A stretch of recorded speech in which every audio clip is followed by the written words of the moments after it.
ಭಗವತರಿಗೆಲ್ಲ ನಮಸ್ಕಾರಗಳು. ಶ್ರೀನಿವಾಸ ಇತಿ ಶ್ರೇಷ್ಠ ದಯಾಪಾತ್ರಂ ಗುಣಾನ್ವಿತಃ ಕೌಶಿಕೋऽನಂತರಂಗಾರ್ಯಶ್ಚಿರಂ ವಿಜೇತಾಂ ಭುವಿ ನ್ಯಸ್ತಾತ್ಮೀಯಪರಂ ವರಪ್ರದ ಗುರೌ ವೈರಾಗ್ಯಭಾಗ್ಯೋರಧೌ ವೇದಾಂತಾಮೃತಸಾರವಂತಮನಘಾತ್ ಶ್ರೀನಿವಾಸಾತ್ ಗುರೋಃ ಶ್ರೀಶೈಲಾನ್ವಯಕೌಸ್ತುಭಸ್ಥಿತನಿಯಂ ಶ್ರೇಯೋನಿಧೇ ಶ್ರೀನಿಧೇಃ ವಂದೇ ಸಾಧುಕಟಾಕ್ಷಕೇಳನಿಲಯಂ ಶ್ರೀಕೃಷ್ಣಸದ್ದೇಶಿಕಂ श्रीवासरङ्गपरकालमुनित्रयाप्तलक्ष्मात्मरक्षणे चित्तैकागमान्तम् आचार्यभक्तिपरिपूतमनर्घशीलं गोपालदेशिकमुनिं गुरुमाश्रयामः। नारायणाख्यतिराजपदाब्जभृङ्गश्रीवासयोगिगुरुणार्पितभारमीशे भक्त्यादिपूर्णवरदारकृपातचिह्नं श्रीश्रीनिवासमुनिवर्यमहं प्रपद्ये। श्रीनारायणयोगीन्द्रवरदारिकृपाश्रयं रङ्गेशपादविनतं श्रीनिवासमुनिं भजे।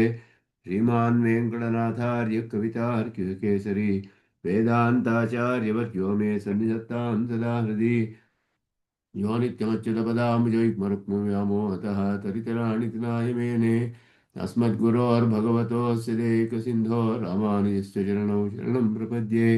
यतीन्द्रकृतभाष्यार्थात् व्याख्यानेन दर्शिताः परं सुदर्शनार्यं तं वन्दे कूलकुलाधिपम् वरदं दुरदाद्रीशं कमलायादयितं दयानिधिं सकलार्थिजनार्थितप्रदं प्रणमामि प्रणतार्तिहारिणं कृत्वानवद्यं निगमान्तभाष्यं निराकृतं येन भयं श्रुतीनां प्रतारितानां बहुश्रुतैः तं रामानुजं योगिनमाश्रयामः। श्रीभाष्यकृदुपन्यस्तो श्रीशैलपतेः पुरः वेदार्थसङ्ग्रहस्यास्य कुर्मः तात्पर्यदीपिकाम्। ओम शन्नो मित्रशं वरुणः शन्नो भवत्वर्यमा शन्न इन्द्रो बृहस्पतिः शन्नो विष्णुरुक्रमः नमो ब्रह्मणे नमस्ते वायो त्वमेव प्रत्यक्षं ब्रह्मासि त्वमेव प्रत्यक्षं ब्रह्म वदिष्यामि ऋतं वदिष्यामि सत्यं वदिष्यामि तन्मामवतु तद्भक्तारमवतु अवतु माम् अवतु भक्तारम्। ओम शांति शांति शांति। अशेषचिरचिद्वस्तु शेषणे शेषशायिने निर्मलानन्तकल्याणनिधये विष्णवे नमः। श्रीमते रामानुजाय नमः।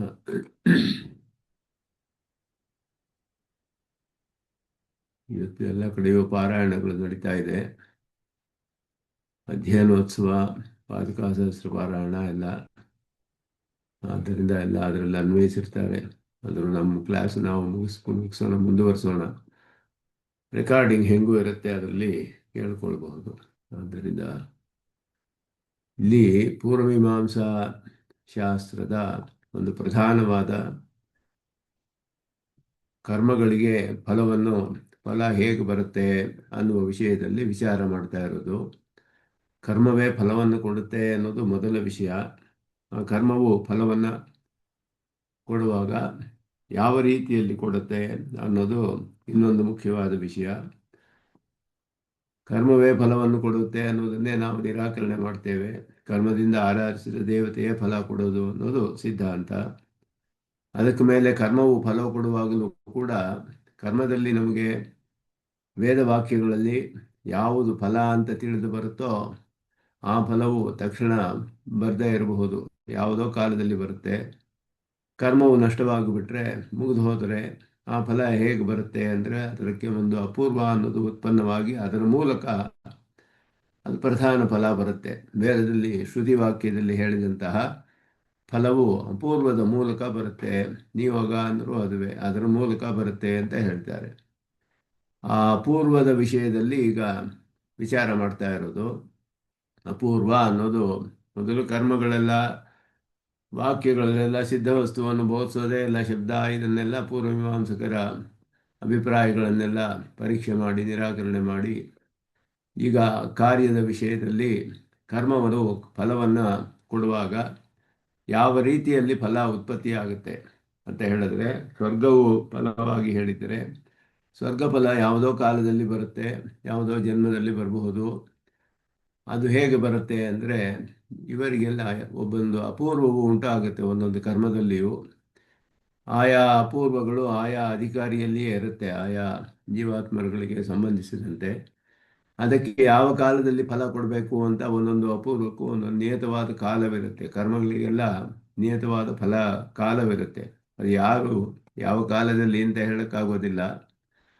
ಆ ವಿಷಯ ಎಲ್ಲರೂ ಒಪ್ಕೊಳ್ಬೇಕಾದ್ದೆ. ಗಹನ ಕರ್ಮಣೋ ಗತಿ ಅಂತ ಕೃಷ್ಣನು ಹೇಳಿರೋದು ಪ್ರತಿಯೊಬ್ಬರೂ ಅದನ್ನು ಒಪ್ಕೊಳ್ತಾರೆ. ಯಾಕೆಂದ್ರೆ ಆ ಕರ್ಮದ ಫಲ ಯಾವಾಗ ಬರುತ್ತೆ, ಯಾರು ಹೇಳೋದಕ್ಕೆ ಸಾಧ್ಯವಾಗೋದಿಲ್ಲ. ಆದ್ದರಿಂದ ಅದು ಕರ್ಮವು ಮುಗಿದು ಹೋದರೆ ಸ್ವರ್ಗ ಫಲವು ಎಂದೋ ಬರಬೇಕಾದ್ದು ಹೇಗೆ ಬರುತ್ತೆ ಅಂದರೆ, ಮಧ್ಯದಲ್ಲಿ ಕರ್ಮವು ಮುಗಿದ ಒಡನೆ ಒಂದು ಅಪೂರ್ವ ಅನ್ನುವ ಒಂದು ಶಕ್ತಿ ಉತ್ಪನ್ನವಾಗುತ್ತೆ. ಅದು ಅವನಲ್ಲಿಯೇ ಇರುತ್ತೆ. ಅದು ಫಲವನ್ನು ಯಾವತ್ತೋ ಕೊಡುತ್ತೆ. ಅದಕ್ಕೆ ಪಕ್ವವಾದ ಕಾಲ ಬಂದಾಗ ಕೊಟ್ಟುಬಿಟ್ಟು ಹೋಗುತ್ತೆ. ಇದನ್ನ ಲಕ್ಷಣದ ಪೂರ್ವವಾಗಿ ಕಾರ್ಯವನ್ನ ನಾವು ಅವರು ನಿರೂಪಣೆ ಮಾಡಬೇಕು. ಕಾರ್ಯ ಅಂತ ಹೇಳಿದ್ರೆ ಕರ್ಮಗಳಿಗೆ ಒಂದು ಉತ್ಪತ್ತಿಯಾಗುವುದು, ಕರ್ಮದ ಕಾರ್ಯ ಅಂದರೆ ಏನು, ಅದನ್ನ ಸರಿಯಾಗಿ ಶಾಸ್ತ್ರೀಯವಾದ ರೀತಿಯಲ್ಲಿ ನ್ಯಾಯಗಳನ್ನೆಲ್ಲ ಅನುಸರಿಸಿ ಅದನ್ನು ನಿರೂಪಣೆ ಮಾಡಬೇಕು. ಹಾಗೆ ನಿರೂಪಣೆ ಮಾಡಬೇಕಾದ್ರೆ ಅದಕ್ಕೆಲ್ಲ ಲಕ್ಷಣ ಹೇಳಬೇಕು. ಯಾವ ದೋಷವೂ ಇಲ್ಲದಂತಹ ಲಕ್ಷಣೆಯನ್ನು ಹೇಳಬೇಕು. ಅದಕ್ಕೆ ಆ ಕಾರ್ಯದ ಲಕ್ಷಣವನ್ನೇ ನೀವು ಹೇಳೋದಕ್ಕೆ ಸಾಧ್ಯವಾಗೋದಿಲ್ಲ. ನೀವು ಹೇಳುವಂತಹ ಕಾರ್ಯ ಅನ್ನುವುದರ ಲಕ್ಷಣ ಅದುವೇ ಸರಿ ಇಲ್ಲ ಅಂತ ಇಲ್ಲಿ ಭಾಷ್ಯಕಾರರು ನಿರಾಕರಣೆ ಮಾಡಿದ್ದಾರೆ. ಕಾರ್ಯ ಅಂತ ನೀವೇನು ಹೇಳ್ತೀಯೋ ಅದನ್ನೇ ನೀವು ನಿರೂಪಣೆ ಮಾಡೋಕ್ಕಾಗೋದಿಲ್ಲ ಅಂತ ಹೇಳಿ ಅದನ್ನು ಇಲ್ಲಿ ವಿಚಾರ ಮಾಡ್ತಾ ಇರುವಂಥದ್ದು ಇದರಲ್ಲಿ. ಆದ್ದರಿಂದ ಅವರೇನು ಹೇಳಿದ್ರು ಅಂತ ಹೇಳಿದ್ರೆ, ಇಷ್ಟ ಸಾಧನತ್ವ ಅಂತ ಹೇಳುವುದು ನಮಗೆ ಯಾವುದೋ ಒಂದು ಬಹಳ ಇಷ್ಟವಾದ ವಿಷಯವಿದೆ, ಅದನ್ನು ಪಡೆದುಕೊಳ್ಳೋಕ್ಕೆ ಇದು ಸಾಧನ. ಅಂದರೆ ಈ ಕರ್ಮವನ್ನು ಮಾಡಿದರೆ ಇಷ್ಟವನ್ನು ಪಡೆದುಕೊಳ್ಳಬಹುದು ಅನ್ನುವ ಬುದ್ಧಿ ಒಂದು ಪ್ರಧಾನವಾಗಿ ಒಬ್ಬರಿಗೆ ಇರಬೇಕು. ಇಷ್ಟ ಸಾಧನತ್ವ ಅಂತ ಅದು ಇರಬೇಕು. ಮತ್ತು ಅದರಲ್ಲಿ ಇಷ್ಟವೂ ಇರಬೇಕು, ಆ ಫಲವನ್ನು ಪಡೆದುಕೊಳ್ಳುವ ಇಚ್ಛೆಯೂ ಇರಬೇಕು.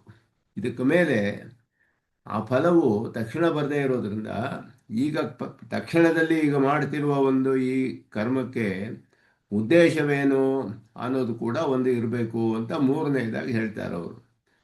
ಈ ಕರ್ಮದಿಂದ ನನಗೆ ಈ ಫಲ ಬರುತ್ತೆ, ಈ ಫಲದಲ್ಲಿ ನನಗೆ ಇಚ್ಛೆ ಇದೆ, ಮತ್ತು ಈ ಕರ್ಮ ನಾನೀಗ ಮಾಡ್ತಿರುವ ಉದ್ದೇಶ ಏನು ಅಂದರೆ ಅದು ಒಂದು ಬೇರೆ ಫಲವಲ್ಲ. ಯಾಕೆಂದರೆ ಫಲ ತಕ್ಷಣ ಬರೋದಿಲ್ಲ. ಕೃತಿಯ ಉದ್ದೇಶ ಏನು ಅಂತ ಹೇಳಿದ್ರೆ ಅಪೂರ್ವವನ್ನು ಉಂಟು ಮಾಡೋದು, ಅದನ್ನು ಅಲ್ಲಿ ಸೇರಿಸಬೇಕು ಅವ್ರ ಲಕ್ಷಣದಲ್ಲಿ. ಕೃತಿಯ ಉದ್ದೇಶ ಅನ್ನುವ ಒಂದು ಹೊಸ ವಿಷಯವನ್ನು ಮೂರನೆಯ ಒಂದು ವಿಷಯವನ್ನು ಲಕ್ಷಣದಲ್ಲಿ ಸೇರಿಸ್ತಾರೆ. ಕೃತಿ ಉದ್ದೇಶ ಅನ್ನೋದು ಯಾವುದು ಬೇರೆ ಇಲ್ಲ ಅನ್ನೋದನ್ನು ಇಲ್ಲಿ ಭಾಷೆಕಾರರು ನಿರಾಕರಣೆ ಮಾಡ್ತಾರೆ. ಅದನ್ನು ಈ ಕೃತಿಗೆ ಏನು ಉದ್ದೇಶ, ಅದು ಒಂದು ಬೇರೆಯಾದ ಮೂರನೆಯ ಒಂದು ಆಕಾರ. ಕರ್ಮಕ್ಕೆ ಮೂರು ಆಕಾರಗಳಿದೆ: ಇಷ್ಟ ಸಾಧನತ್ವ, ಇಚ್ಛೆ, ಮತ್ತು ಇದನ್ನು ಇಚ್ಛೆ ಇದ್ದರೆ ನಾವು ಪ್ರವೃತ್ತಿ ಆದರೆ ಉಂಟಾಗುತ್ತೆ ಅನ್ನೋದು.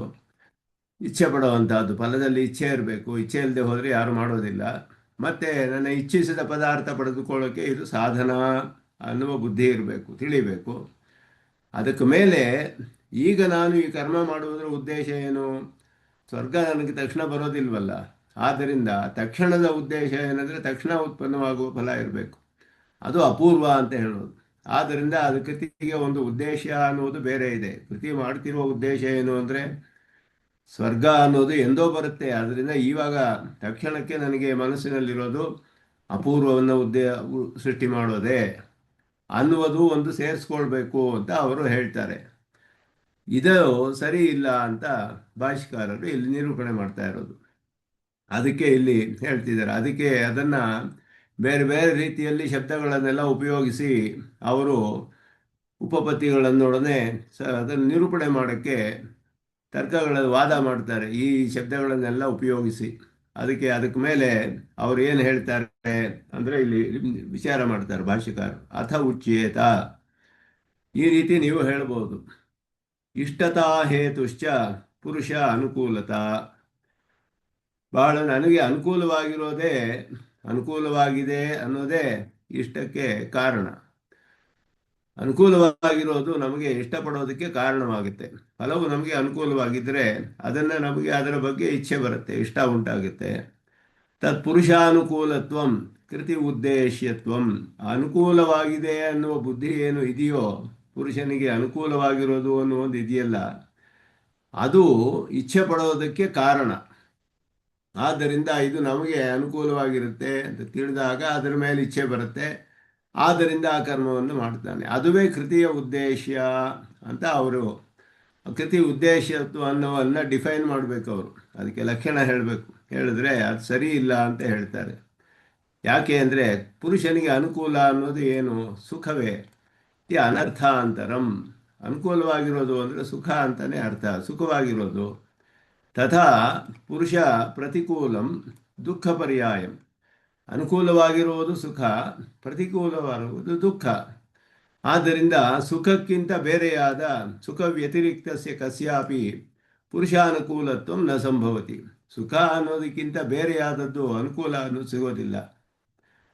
ಯಾಕೆ ಈ ಸುಖ ಅನ್ನೋದನ್ನು ಇಲ್ಲಿ ಪರೀಕ್ಷೆ ಮಾಡ್ತಾರೆ ಅಂದರೆ, ಸ್ವರ್ಗ ಅಂದರೆ ಏನು ಅಂತ ಹೇಳಿದ್ರೆ, ಎನ್ನ ದುಃಖೇನ ಸಂಬಿದ್ಧಂ ನಚ ಗ್ರಸ್ತಂ ಅನಂತರಂ. ಬರೀ ಸುಖವೇ ಇದೆ ಸ್ವರ್ಗದಲ್ಲಿ. ಆ ಸುಖ ಇರೋದ್ರಿಂದಲೇ ನಮಗೆ ಸ್ವರ್ಗದಲ್ಲಿ ಆಸೆ ಪಡುತ್ತೆ, ಸುಖವನ್ನು ಪಡೆದುಕೊಳ್ಬೇಕು ಅಂತ. ಆದ್ದರಿಂದ ಅನುಕೂಲ ಅನ್ನೋದು ಸುಖ ಅನ್ನೋದೇ ಬಿಟ್ಟು ಅದಕ್ಕೆ ಬೇರೆ ಒಂದು ಅನುಕೂಲತ್ವ ಅನ್ನೋದು ಬೇರೆ ಒಂದಿದೆ. ಆ ಅನುಕೂಲತ್ವದಿಂದ ನಮಗೆ ಸುಖ ಬರುತ್ತೆ ಅಂತ ಹೇಳಿದ್ರೆ ಅನುಕೂಲತ್ವವೇ ಸುಖ. ಅದು ಬೇರೆ ಇದು ಬೇರೆ ಅಲ್ಲ ಅನ್ನೋದನ್ನ ಇಲ್ಲಿ ಹೇಳ್ತಾ ಇದ್ದಾರೆ. ಪುರುಷಾನುಕೂಲತ್ವ ಅನ್ನುವುದೇ ಉದ್ದೇಶ. ಅದಾದ ಮೇಲೆ ಸುಖ ಅನ್ನೋದು ಸ್ವರ್ಗ ಅದು ಉಂಟಾಗುತ್ತೆ, ಸುಖರೂಪವಾದ ಸ್ವರ್ಗ ಫಲವನ್ನು ಕೊಡುತ್ತೆ. ಅನುಕೂಲ ಅನ್ನೋದು ಬೇರೆ. ಅನುಕೂಲ ಅನ್ನುವ ಬುದ್ಧಿಯಿಂದ ನಮಗೆ ಇಚ್ಛೆ ಉಂಟಾಗುತ್ತೆ. ಅನುಕೂಲವೇ ಸುಖವಲ್ಲ ಅಂತ ಅವರು ಹೇಳ್ತಾ ಇರೋದು. ನಾವು ಹೇಳಿದ್ವಿ ಅನುಕೂಲವೇ ಸುಖ, ನಮಗಿದು ಅನುಕೂಲವಾಗಿದೆ ಅಂತ ಹೇಳೋದೇ ಸುಖ. ಅದುವೇ ಈ ಅನರ್ಥಾಂತರಂ ಅಂದರೆ ಅದಕ್ಕೂ ಇದಕ್ಕೂ ವ್ಯತ್ಯಾಸವಿಲ್ಲ. ಅನುಕೂಲತ್ವ ಪ್ರತಿಕೂಲವಾಗಿರೋದು ದುಃಖ, ಅನುಕೂಲವಾಗಿರೋದು ಸುಖ. ಇದಕ್ಕೆ ಮೇಲೆ ಪುರುಷನ ಸುಖಕ್ಕಿಂತ ಬೇರೆಯಾದ ಒಂದು ಅನುಕೂಲತ್ವ ಅನ್ನೋದು ಎಲ್ಲಿಯೂ ಸಂಭವ ಆಗೋದಿಲ್ಲ ಅನ್ನೋದನ್ನು ಹೇಳ್ತಿದ್ದಾರೆ. ಅದಕ್ಕೆ ಇಲ್ಲಿ ಅವರು ವಾದ ಮಾಡ್ತಾರೆ. ನಾನು ಅವರು ಹೇಳಿದ್ರು ದುಃಖ ನಿವೃತ್ತೇರಪಿ ಸುಖ ವ್ಯತಿರಿಕ್ತಾಯ ಪುರುಷಾನುಕೂಲತಾ ದೃಷ್ಟ. ಇವಾಗ ನಮಗೆ ಒಂದು ದುಃಖ ಉಂಟಾಗಿದೆ, ಅದು ನಿವೃತ್ತಿಯಾಗುತ್ತೆ. ದುಃಖ ನಿವೃತ್ತಿ ಆದರೆ ಸುಖಕ್ಕಿಂತ ಬೇರೆ ಆಯ್ತದು. ಅದು ಪುರುಷನಿಗೆ ಅನುಕೂಲವಾಗುತ್ತಲ್ಲ.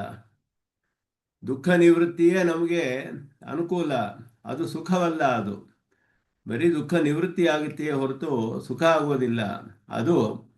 ಆದ್ದರಿಂದ ಅದೇನಾಗುತ್ತೆ, ಅದು ಅನುಕೂಲ ಅಂತ ಯಾಕೆ ಹೇಳಬಾರ್ದು? ಅದಕ್ಕೆ ಅಂದರೆ ನೈತತೆ ಸರಿ ಇಲ್ಲ ನೀವು ಹೇಳ್ತಾ ಇರೋದು. ಯಾಕೆ ಅಂದರೆ ಆತ್ಮಾನುಕೂಲಂ ಸುಖಂ ಆತ್ಮ ಪ್ರತಿಕೂಲಂ ದುಃಖಂ ಇತಿ ಸುಖ ದುಃಖಯೋ ವಿವೇಕ. ನಮಗೆ ಅನುಕೂಲವಾಗಿರೋದೇ ಸುಖ, ಪ್ರತಿಕೂಲವಾಗಿರೋ ದುಃಖ. ಇಷ್ಟೇ ಸುಖ ದುಃಖಗಳ ವಿವೇಕ. ಇದಕ್ಕೆ ಮೇಲೆ ಇಲ್ಲ. ಆತ್ಮ ಅನುಕೂಲಂ ಸುಖಂ ಇಷ್ಟಂ ಭವತಿ ತತ್ಪ್ರತಿಕೂಲಂ ಚ ದುಃಖಂ ಅನಿಷ್ಟಂ. ನಮಗೆ ಅನುಕೂಲವಾಗಿದ್ದು ಸುಖವಾಗಿರುತ್ತೆ, ಪ್ರತಿಕೂಲವಾಗಿದ್ದು ದುಃಖವಾಗಿರುತ್ತೆ. ಆದ್ದರಿಂದ ದುಃಖ ಸಂಯೋಗಸ್ಯ ಅಸಹ್ಯತೆಯ. ದುಃಖ ಉಂಟಾಗೋದು ನಮಗೆ ಸಹಿಸಕ್ಕಾಗೋದಿಲ್ಲ. ಅದರಿಂದ ಏನು ಮಾಡ್ತೀವಿ? ನಿವೃತ್ತಿರಪಿ ಇಷ್ಟ ಬರುತ್ತೆ. ನಿವೃತ್ತಿಯು ಇಷ್ಟವಾಗುತ್ತೆ ನಮಗೆ. ತಥೈವ ಇಷ್ಟತಾ ಸಾಮ್ಯಾತ್ ಅನುಕೂಲತಾ ಭ್ರಮಃ. ಇದು ಭಾಷ್ಯಕಾರರು ವಾದ ಮಾಡ್ತಿರೋದು. ಇದು ಬಹಳ ಸೂಕ್ಷ್ಮವಾಗಿ ಪರೀಕ್ಷೆ ಮಾಡಿ ತರ್ಕ ಮಾಡ್ತಾ ಇದ್ದಾರೆ. ಇಲ್ಲಿ ವಾದ ಮಾಡ್ತಿರೋದು ನಮಗೆ ದುಃಖವು ಹೋಗುವುದೇ ಅನುಕೂಲ, ಅದು ಸುಖಕ್ಕಿಂತ ಬೇರೆ. ಹೇಳಿದ್ರೆ ಅನುಕೂಲ ಅನ್ನುವ ಒಂದು ಭ್ರಮೆ ಉಂಟಾಗುತ್ತೆ ಅಷ್ಟೇ ನಮಗೆ ಹೊರತು ಅದು ನಮಗೆ ದುಃಖ ನಿವೃತ್ತಿ ಇಷ್ಟವಾಗುತ್ತಲ್ಲ. ದುಃಖ ಬಂದರೆ ಅದು ಹೋಗಬೇಕು ಅನ್ನೋದು ಇಷ್ಟವಾಗುತ್ತೆ ನಮಗೆ. ಆ ಇಷ್ಟವಾಗಿರೋದೇ ನಮಗೆ ಅನುಕೂಲವಾಗಿದೆ ಅನ್ನೋ ಭ್ರಮವಾಗುತ್ತೆ ಅಷ್ಟೇ ಹೊರತು ಅದು ಸುಖವಲ್ಲ. ಸುಖ ಅನ್ನೋದು ಬೇರೆ ಉಂಟಾಗುತ್ತೆ. ಅನುಕೂಲ ಅಂತ ಹೇಳಿ ನೀವು ದುಃಖ ನಿವೃತ್ತಿ ಅನ್ನೋದು ಅಧಿಕರವಾಗಿದೆ ಅಂತ ಹೇಳಿದ್ರೆ ಅನುಕೂಲತಾ ಅದು ಅನುಕೂಲ ಅಂತ ಹೇಳಬೇಕು. ಇದಕ್ಕೆ ಅದು ವಿವರಿಸ್ತಾರೆ ಇಲ್ಲಿ. ಪ್ರಕೃತಿ ಸಂಸೃಷ್ಟಸ್ಯ ಸಂಸಾರಿಣ ಪುರುಷಸ್ಯ ಅನುಕೂಲ ಸಂಯೋಗ ಪ್ರತಿಕೂಲ ಸಂಯೋಗ ಸ್ವರೂಪೇಣ ಅವಸ್ಥಿತಿ ಇತಿ ತಿಸ್ರಃ ಅವಸ್ಥಾಃ. ತತ್ರ ಪ್ರತಿಕೂಲ ಸಂಬಂಧ ನಿವೃತ್ತಿ ಅನುಕೂಲ ಸಂಬಂಧ ನಿವೃತ್ತಿಸ್ಯ ಸ್ವರೂಪೇಣ ಅವಸ್ಥಿತಿರೇವ. ಎರಡು ಹೇಳ್ತಾರೆ ಇಲ್ಲಿ. ಪ್ರತಿಕೂಲವಾಗಿರೋದು ನಿವೃತ್ತವಾದರೆ, ಅನುಕೂಲವಾದ ನಿವೃತ್ತವಾದರೆ ಬರೀ ಸ್ವರೂಪದಲ್ಲಿ ಇರ್ತಾನಷ್ಟೇ ಅವನು. ಆದ್ದರಿಂದ ಪ್ರತಿಕೂಲ ಸಂಯೋಗೇ ವರ್ತಮಾನೆ. ಪ್ರತಿಕೂಲವು ಇರುವಾಗ ನಿವೃತ್ತಿ ರೂಪ ಸ್ವರೂಪೇಣ ಅವಸ್ಥಿತಿರಪಿ ಇಷ್ಟ ಭವತಿ. ದುಃಖವು ಇವಾಗ ಜ್ವರ ಹೋದರೆ ನಮಗೆ ಜ್ವರ ಹೋದರೆ ಅನುಕೂಲವಾಯಿತು ಅನ್ನುವಂತಹ ಭ್ರಮೆ, ಅದು ಸುಖ ಅನ್ನುವ ಭ್ರಮೆ ಬರುತ್ತೆ ಹೊರತು ಅದುವೇ ಸುಖವಾಗೋದಿಲ್ಲ. ಅದಾದ ಮೇಲೆ ನಮಗೆ ಆರೋಗ್ಯ ಬರಬೇಕು, ಆವಾಗಲೇ ಸುಖ ಉಂಟಾಗೋದು. ಜ್ವರ ಹೋಗ್ಬಿಟ್ರೆ ಅದು ಜ್ವರ ಹೋಗಿದೆ, ಅನು ದುಃಖ ನಿವೃತ್ತಿ ಆಗಿರೋದ್ರಿಂದ ಅದು ನಮಗೆ ಸುಖ ಅನ್ನುವ ಭ್ರಮೆ ಉಂಟಾಗುತ್ತೆ ಹೊರತು ಅದುವೇ ಸುಖ ಆಗೋದಿಲ್ಲ. ಅದನ್ನ ಇಲ್ಲಿ ಹೇಳ್ತಾ ಇದ್ದಾರೆ, ಮೂರು ಮೂರು ವಿಷಯಗಳು: ಇಷ್ಟ ಸಾಮ್ಯಾತ್, ಇಷ್ಟತಾ ಸಾಮ್ಯಾತ್, ಅನುಕೂಲತಾ ಭ್ರಮಃ. ಮೊದಲು ಜ್ವರ ಹೋಗೋದು ನಮಗೆ ಇಷ್ಟವಾಗುತ್ತೆ, ಆದ್ದರಿಂದ ಅದು ನಮಗೆ ಅನುಕೂಲವಾಗಿದೆ ಅನ್ನುವ ಒಂದು ಭ್ರಮೆ ಉಂಟಾಗುತ್ತೆ ಹೊರತು ಅಲ್ಲಿ ನಿಜವಾಗಿಯೂ ಇನ್ನೂ ಸುಖ ಉಂಟಾಗಿರೋದಿಲ್ಲ. ನಮಗೆ ದುಃಖ ಹೋಗಿರುತ್ತೆ ಅಷ್ಟೇನೆ. ಆದ್ದರಿಂದ ಸುಖರೂಪತ್ವಾತ್ ಅನುಕೂಲತಾಯ ನಿಯೋಗಸ್ಯ ಅನುಕೂಲತಾ ವದಂತಂ ಪ್ರಾಮಾಣಿಕಾ ಪರಿಹಸಂತಿ.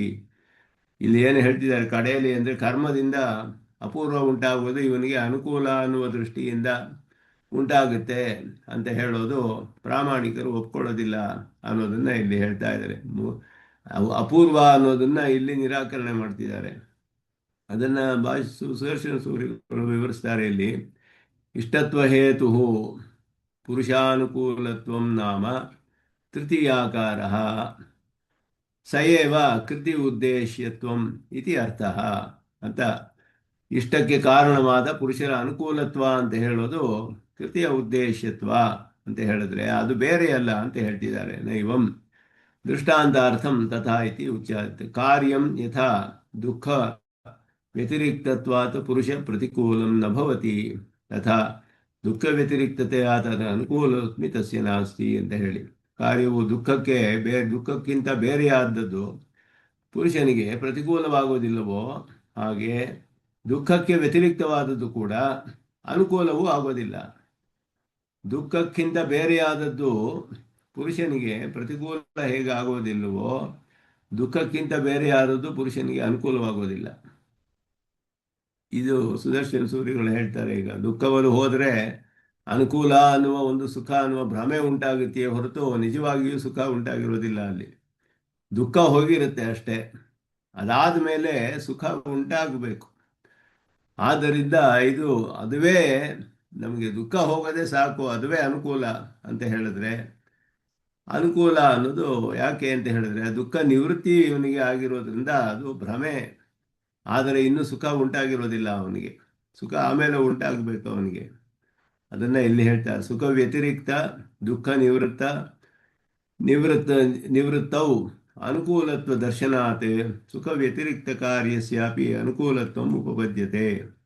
ಆದ್ದರಿಂದ ಸುಖಕ್ಕಿಂತ ಬೇರೆಯಾದದ್ದು ಕೂಡ ಅನುಕೂಲ ಅಂತ ಹೇಳೋದು ಉಪಪನ್ನವಾಗುತ್ತೆ ಅಂತ ಅವ್ರು ಹೇಳಿದ್ರೆ ಇದು ಸರಿ ಇಲ್ಲ ಅಂತ ಹೇಳ್ತಾ ಇದ್ದೀವಿ. ದುಃಖ ನಿವೃತ್ತವು ಅನುಕೂಲತಾ ಬುದ್ಧಿ ಭ್ರಾಂತಿ ವಿವಕ್ಷ್ಯನ್ ಸುಖ ದುಃಖಯೋ ವಿವೇಕಂ ದರ್ಶಯತಿ. ಆದ್ದರಿಂದ ದುಃಖ ನಿವೃತ್ತಿಯೇ ಅನುಕೂಲ ಅನ್ನುವುದು ಕೇವಲ ಭ್ರಾಂತಿಯ ಹೊರತು ದುಃಖ ನಿವೃತ್ತಿಯೇ ಅನುಕೂಲವಲ್ಲ, ಸುಖ ಉಂಟಾಗಬೇಕು ಅದಕ್ಕೆ ಮೇಲೆ ಅನ್ನೋದು ಇಲ್ಲಿ ಹೇಳ್ತಾ ಇದ್ದೀವಿ ನಾವು. ಅದನ್ನ ಅನುಕೂಲತ್ವಾತ್ ಸುಖಂ ಇಷ್ಟಂ ದುಃಖಸ್ಯ ಪ್ರತಿಕೂಲತ್ವಾತ್ ತನ್ನಿವೃತ್ತಿರಪಿ ಇಷ್ಟ. ಏವಂ ಇಷ್ಟತಾ ಸಾಮ್ಯಾತ್ ಅನುಕೂಲ ಭ್ರಮಃ ಅನುಕೂಲಿ ಭ್ರಮಃ ಅಂತ ಹೇಳಿ. ಸುಖವೇ ಅನುಕೂಲ ಅನ್ನೋದು ಸುಖವೇ, ಪ್ರತಿಕೂಲ ಅನ್ನೋದು ದುಃಖ ಅಷ್ಟೇ. ಅದಕ್ಕೆ ಮೇಲೆ ಇನ್ನೊಂದು ಸುಖ ದುಃಖಕ್ಕಿಂತ ಬೇರೆಯಾದ ಅನುಕೂಲ ಅಂತ ಇನ್ನೊಂದು ಮೂರನೇ ವಿಷಯವಿಲ್ಲ ಅಲ್ಲಿ ಅನ್ನೋದನ್ನ ಇಲ್ಲಿ ಹೇಳ್ತಾ ಇದ್ದಾರೆ. ದುಃಖ ನಿವೃತ್ತೇರಪಿ ಇಷ್ಟತ್ವವತ್ ಅನುಕೂಲತ್ವಮಪಿ ಅಸ್ತಿ ಇತಿ ಅನುಕೂಲತಾ ಬುದ್ಧಿ ನ ಭ್ರಮಃ ಸ್ಯಾತ್ ತಥಾ ಹಿ. ಅಂದರೆ ಅದಕ್ಕೆ ಹೇಳ್ತಾರೆ, ದುಃಖ ಹೇಗೆ ನಿವೃತ್ತಿಯಾದಾಗ ನಮಗೆ ಇಷ್ಟವಾಗುತ್ತೋ ಹಾಗೆಯೇ ಅನುಕೂಲತ್ವವು ಅದರಲ್ಲಿ ಇದೆ. ಆದ್ದರಿಂದ ಅನುಕೂಲತ್ವ ಬುದ್ಧಿ ಅನುಕೂಲ ಅಂತ ಹೇಳೋದು ಭ್ರಮೆಯಲ್ಲ ಅಂತ ಹೇಳಿದ್ರೆ ಹೇಳ್ತಾರೆ. ಮುಕ್ತಸ್ಯ ಅನುಕೂಲ ಸಂಯೋಗ ಏವೇತಿ ತತ್ ವ್ಯಾವೃತ್ಯರ್ಥಂ ಸಂಸಾರಿಣಃ ಇತಿ ಯುಕ್ತಂ. ಅಂದರೆ ಇದು ಮುಕ್ತರಿಗೂ ಸಂಸಾರಿಗಳಿಗೂ ಸಂಸಾರಿಣಃ ಪುರುಷಸ್ಯ ಅಂತ ಹೇಳಿದ್ರು. ಪ್ರಕೃತಿ ಸಂಸೃಷ್ಟಸ್ಯ ಸಂಸಾರಿಣಃ ಪುರುಷಸ್ಯ, ಪ್ರಕೃತಿ ಸಂಸರ್ಗದಿಂದ ಹೊಡೆದ ಸಂಸಾರಿಯಾದ ಪುರುಷನಿಗೆ ಅನುಕೂಲ ಸಂಯೋಗ ಪ್ರತಿಕೂಲ ಸಂಯೋಗ ಸ್ವರೂಪೇಣ ಅವಸ್ಥಿತಿ ಅಂತ ಮೂರು ಅವಸ್ಥೆಗಳು ಇಲ್ಲಿ ಇರುತ್ತೆ ಸಂಸಾರದಲ್ಲಿ. ಆದ್ದರಿಂದ ಪ್ರತಿಕೂಲ ಸಂಬಂಧ ನಿವೃತ್ತಿ, ನಮಗೆ ವಿರುದ್ಧ ನಮಗೆ ಯಾವುದು ಬೇಡವೋ ಇಷ್ಟವಾಗೋದಿಲ್ವೋ ದುಃಖ ಅಂತ ಅನಿಸುತ್ತೋ ಅದರ ಸಂಬಂಧ ನಿವೃತ್ತಿ ಆಗೋದು. ಅನುಕೂಲ ಸಂಬಂಧ ನಿವೃತ್ತಿ ಆಗೋದು. ಸ್ವರೂಪದಲ್ಲಿ ಇದೆರಡು ಆಗೋದೇನು ಅಂದರೆ ಸ್ವರೂಪದಲ್ಲಿರೋದು ಅಂತ ಅರ್ಥ. ಆದ್ದರಿಂದ ಸ್ವರೂಪದಲ್ಲಿರೋದು ಅನುಕೂಲ ಪ್ರತಿಕೂಲ. ಪ್ರತಿಕೂಲ ಹೋದರೂ ಸ್ವರೂಪಕ್ಕೆ ಬರ್ತಾನೆ. ಅನುಕೂಲ ನಿವೃತ್ತಿಯು ಸ್ವರೂಪದಲ್ಲಿ ಇರುತ್ತೆ. ಹೀಗೆ ಈ ರೀತಿಯಾಗಿ ಇದನ್ನು ನಾವು ಅರ್ಥ ಮಾಡ್ಕೊಳ್ಬೇಕು. ಸುಖರೂಪಗಳ ಒಂದು ವಿವೇಕ ಅನ್ನೋದು ಈ ರೀತಿ. ಅದು ಅವನಿಗೆ ಇಷ್ಟವಾಗುತ್ತೆ ಸ್ವರೂಪದಿಂದ ಅವಸ್ಥಿತಿ. ಯಾಕೆ ಅಂದರೆ ಪ್ರತಿಕೂಲ ಇರುವಾಗ ಅದು ಹೋಗಲಿ ಅಂತಲೇ ಅವನಿಗೆ ಮೊದಲು ಇಚ್ಛೆ ಉಂಟಾಗುತ್ತೆ. ಮೊದಲು ನಮಗಿರುವ ಅನಿಷ್ಟ ಹೋಗಬೇಕು. ಅದು ಹೋಗ್ಬಿಟ್ರೆ ಅವನಿಗೆ ಸುಖ ಉಂಟಾಗಿದೆ ಎನ್ನುವ ಭ್ರಮೆಯ ಹೊರತು ಇನ್ನೂ ಸುಖ ಉಂಟಾಗಿರೋದಿಲ್ಲ ಅವನಿಗೆ. ಆದ್ದರಿಂದ ಇಷ್ಟತಾ ಸಾಮ್ಯಾತ್ ಅನುಕೂಲತಾ ಭ್ರಮ. ಅಲ್ಲಿ ಅನುಕೂಲವಾಗಿದೆ ಅನ್ನುವ ಭ್ರಮೆ ಉಂಟಾಗುತ್ತೆ ಹೊರತು. ಯಾಕೆ ಅಂದರೆ ಇಷ್ಟಕ್ಕೆ ಸಮಾನವಾಗಿದೆ, ಅದು ಇಷ್ಟವೇ ಆಗುತ್ತೆ ಇವನಿಗೆ. ಆದ್ದರಿಂದಲೇ ನೀವು ಹೇಳ್ತಾ ಇರುವಂತಹ ಸುಖರೂಪತ್ವಾತ್ ಅನುಕೂಲತಾಯ ನಿಯೋಗಸ್ಯ ಅನುಕೂಲತಾಂ ವದಂತಂ. ಅನು ನಿಯೋಗವೇ ಸುಖರೂಪ. ಆದ್ದರಿಂದ ಅದು ಅನುಕೂಲವಾಗಿರೋದ್ರಿಂದಲೇ ಅದು ಮಧ್ಯದಲ್ಲಿ ಒಂದು ಅಪೂರ್ವ ಅನ್ನೋದು ಇವನಿಗೆ ಇಷ್ಟವಾಗುತ್ತೆ ಅಂತ ಹೇಳ್ತಿದ್ದಾರೆ. ಕಾರ್ಯದಿಂದ ಉಂಟಾಗೋದು ಅನುಕೂಲ, ನಿಯೋಗ ಅನ್ನೋದು ಉಂಟಾಗುತ್ತೆ, ಅದರಿಂದ ಸ್ವರ್ಗ ಬರುತ್ತೆ. ಆದ್ದರಿಂದ ಇದು ನಮಗೆ ಅನುಕೂಲವಾಗಿದೆ ಅನ್ನುವ ಬುದ್ಧಿಯಿಂದ ಕರ್ಮವನ್ನು ಮಾಡ್ತಾನೆ ಹೊರತು ಅವನಿಗೆ ಇಷ್ಟಪ್ರಾಪ್ತಿ ಇನ್ನೂ ಸ್ವರ್ಗ ಆಮೇಲೆ ಬರಬೇಕು. ಅಪೂರ್ವ ಅನ್ನೋದು ಮಧ್ಯದಲ್ಲಿ ಬರುತ್ತೆ. ಅದನ್ನೇ ಇಲ್ಲಿ ವಿಚಾರ ಮಾಡ್ತಾ ಇದ್ದಾರೆ ಅಷ್ಟೇ. ಇಲ್ಲಿ ಇದೆಲ್ಲ ವಾದಗಳು ಅವರವರು ಯೂಸ್ ಮಾಡುವ ಶಬ್ದಗಳ ಪ್ರಯೋಗ ಮಾಡುವ ಶಬ್ದಗಳ ಪ್ರಯೋಗದಿಂದ. ಹಾಗಾದ್ರೆ ಭಾಷಿಕಾರ ಹೇಳೋದು ಅಪೂರ್ವ ಅನ್ನೋದು ಇಲ್ಲ ಮಧ್ಯದಲ್ಲಿ ಅಂತನಾ? ಹೌದು, ಅಪೂರ್ವ ಅನ್ನೋದು ಯಾವುದೂ ಇಲ್ಲ ಮಧ್ಯದಲ್ಲಿ. ಅದಕ್ಕೆ ಯಾವ ಪ್ರಮಾಣವೂ ಇಲ್ಲ ಅದಕ್ಕೆ. ಅಪೂರ್ವಕ್ಕೆ ಅಪೂರ್ವ ಇದೆ ಅಂತ ಹೇಳೋದು ಮೀಮಾಂಸಕರದು. ಮೀಮಾಂಸಕರು ಹೇಳ್ತಾರೆ, ನಾ ಕರ್ಮ ಯಾಕೆ ಮಾಡ್ತೀನಿ ಅಂದ್ರೆ ಅಪೂರ್ವ ಉತ್ಪತ್ತಿವರೆಗೆ ಮಾಡ್ತೀನಿ. ಯಾಕೆ ಅಂದ್ರೆ ಅಪೂರ್ವ ಅನ್ನೋದು ಅನುಕೂಲವಾಗಿ ತೋರುತ್ತೆ ಇವನಿಗೆ ಅಂತ ಹೇಳಿದ್ರು.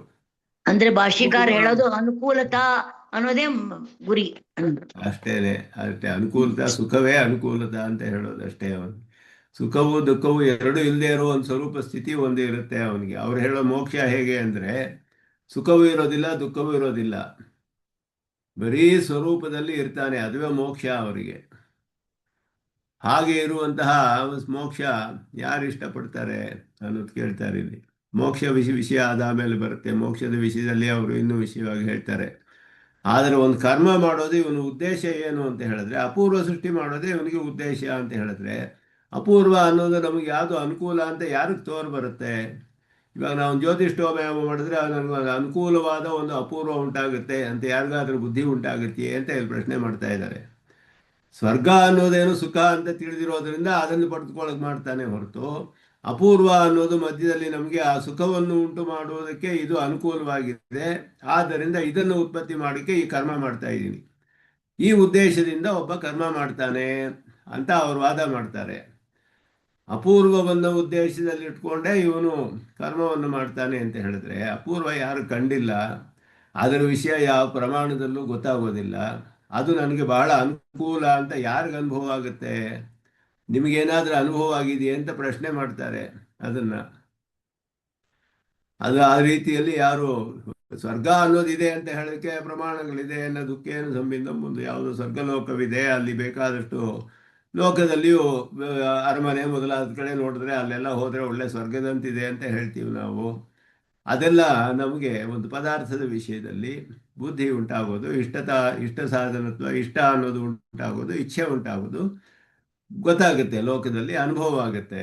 ಅಪೂರ್ವ ಅನ್ನೋದು ನಮಗೆ ಹೇಗೆ ಅನುಕೂಲ ಅಂತ ತಿಳಿದು ಬರುತ್ತೆ? ಅನುಕೂಲವೇ ನಮಗೂ ಅನುಕೂಲ ಅನ್ನೋ ದೃಷ್ಟಿಯಿಂದ ಒಬ್ಬ ಕರ್ಮವನ್ನು ಮಾಡ್ತಾನೆ ಅಂತ ಹೇಳಿದ್ರೆ, ಇದು ಯಾರ ಅನುಭವಕ್ಕೆ ಬರುತ್ತೆ ಈ ರೀತಿ ಅಂತ ಪ್ರಶ್ನೆ ಮಾಡ್ತಾರೆ ಇಲ್ಲಿ.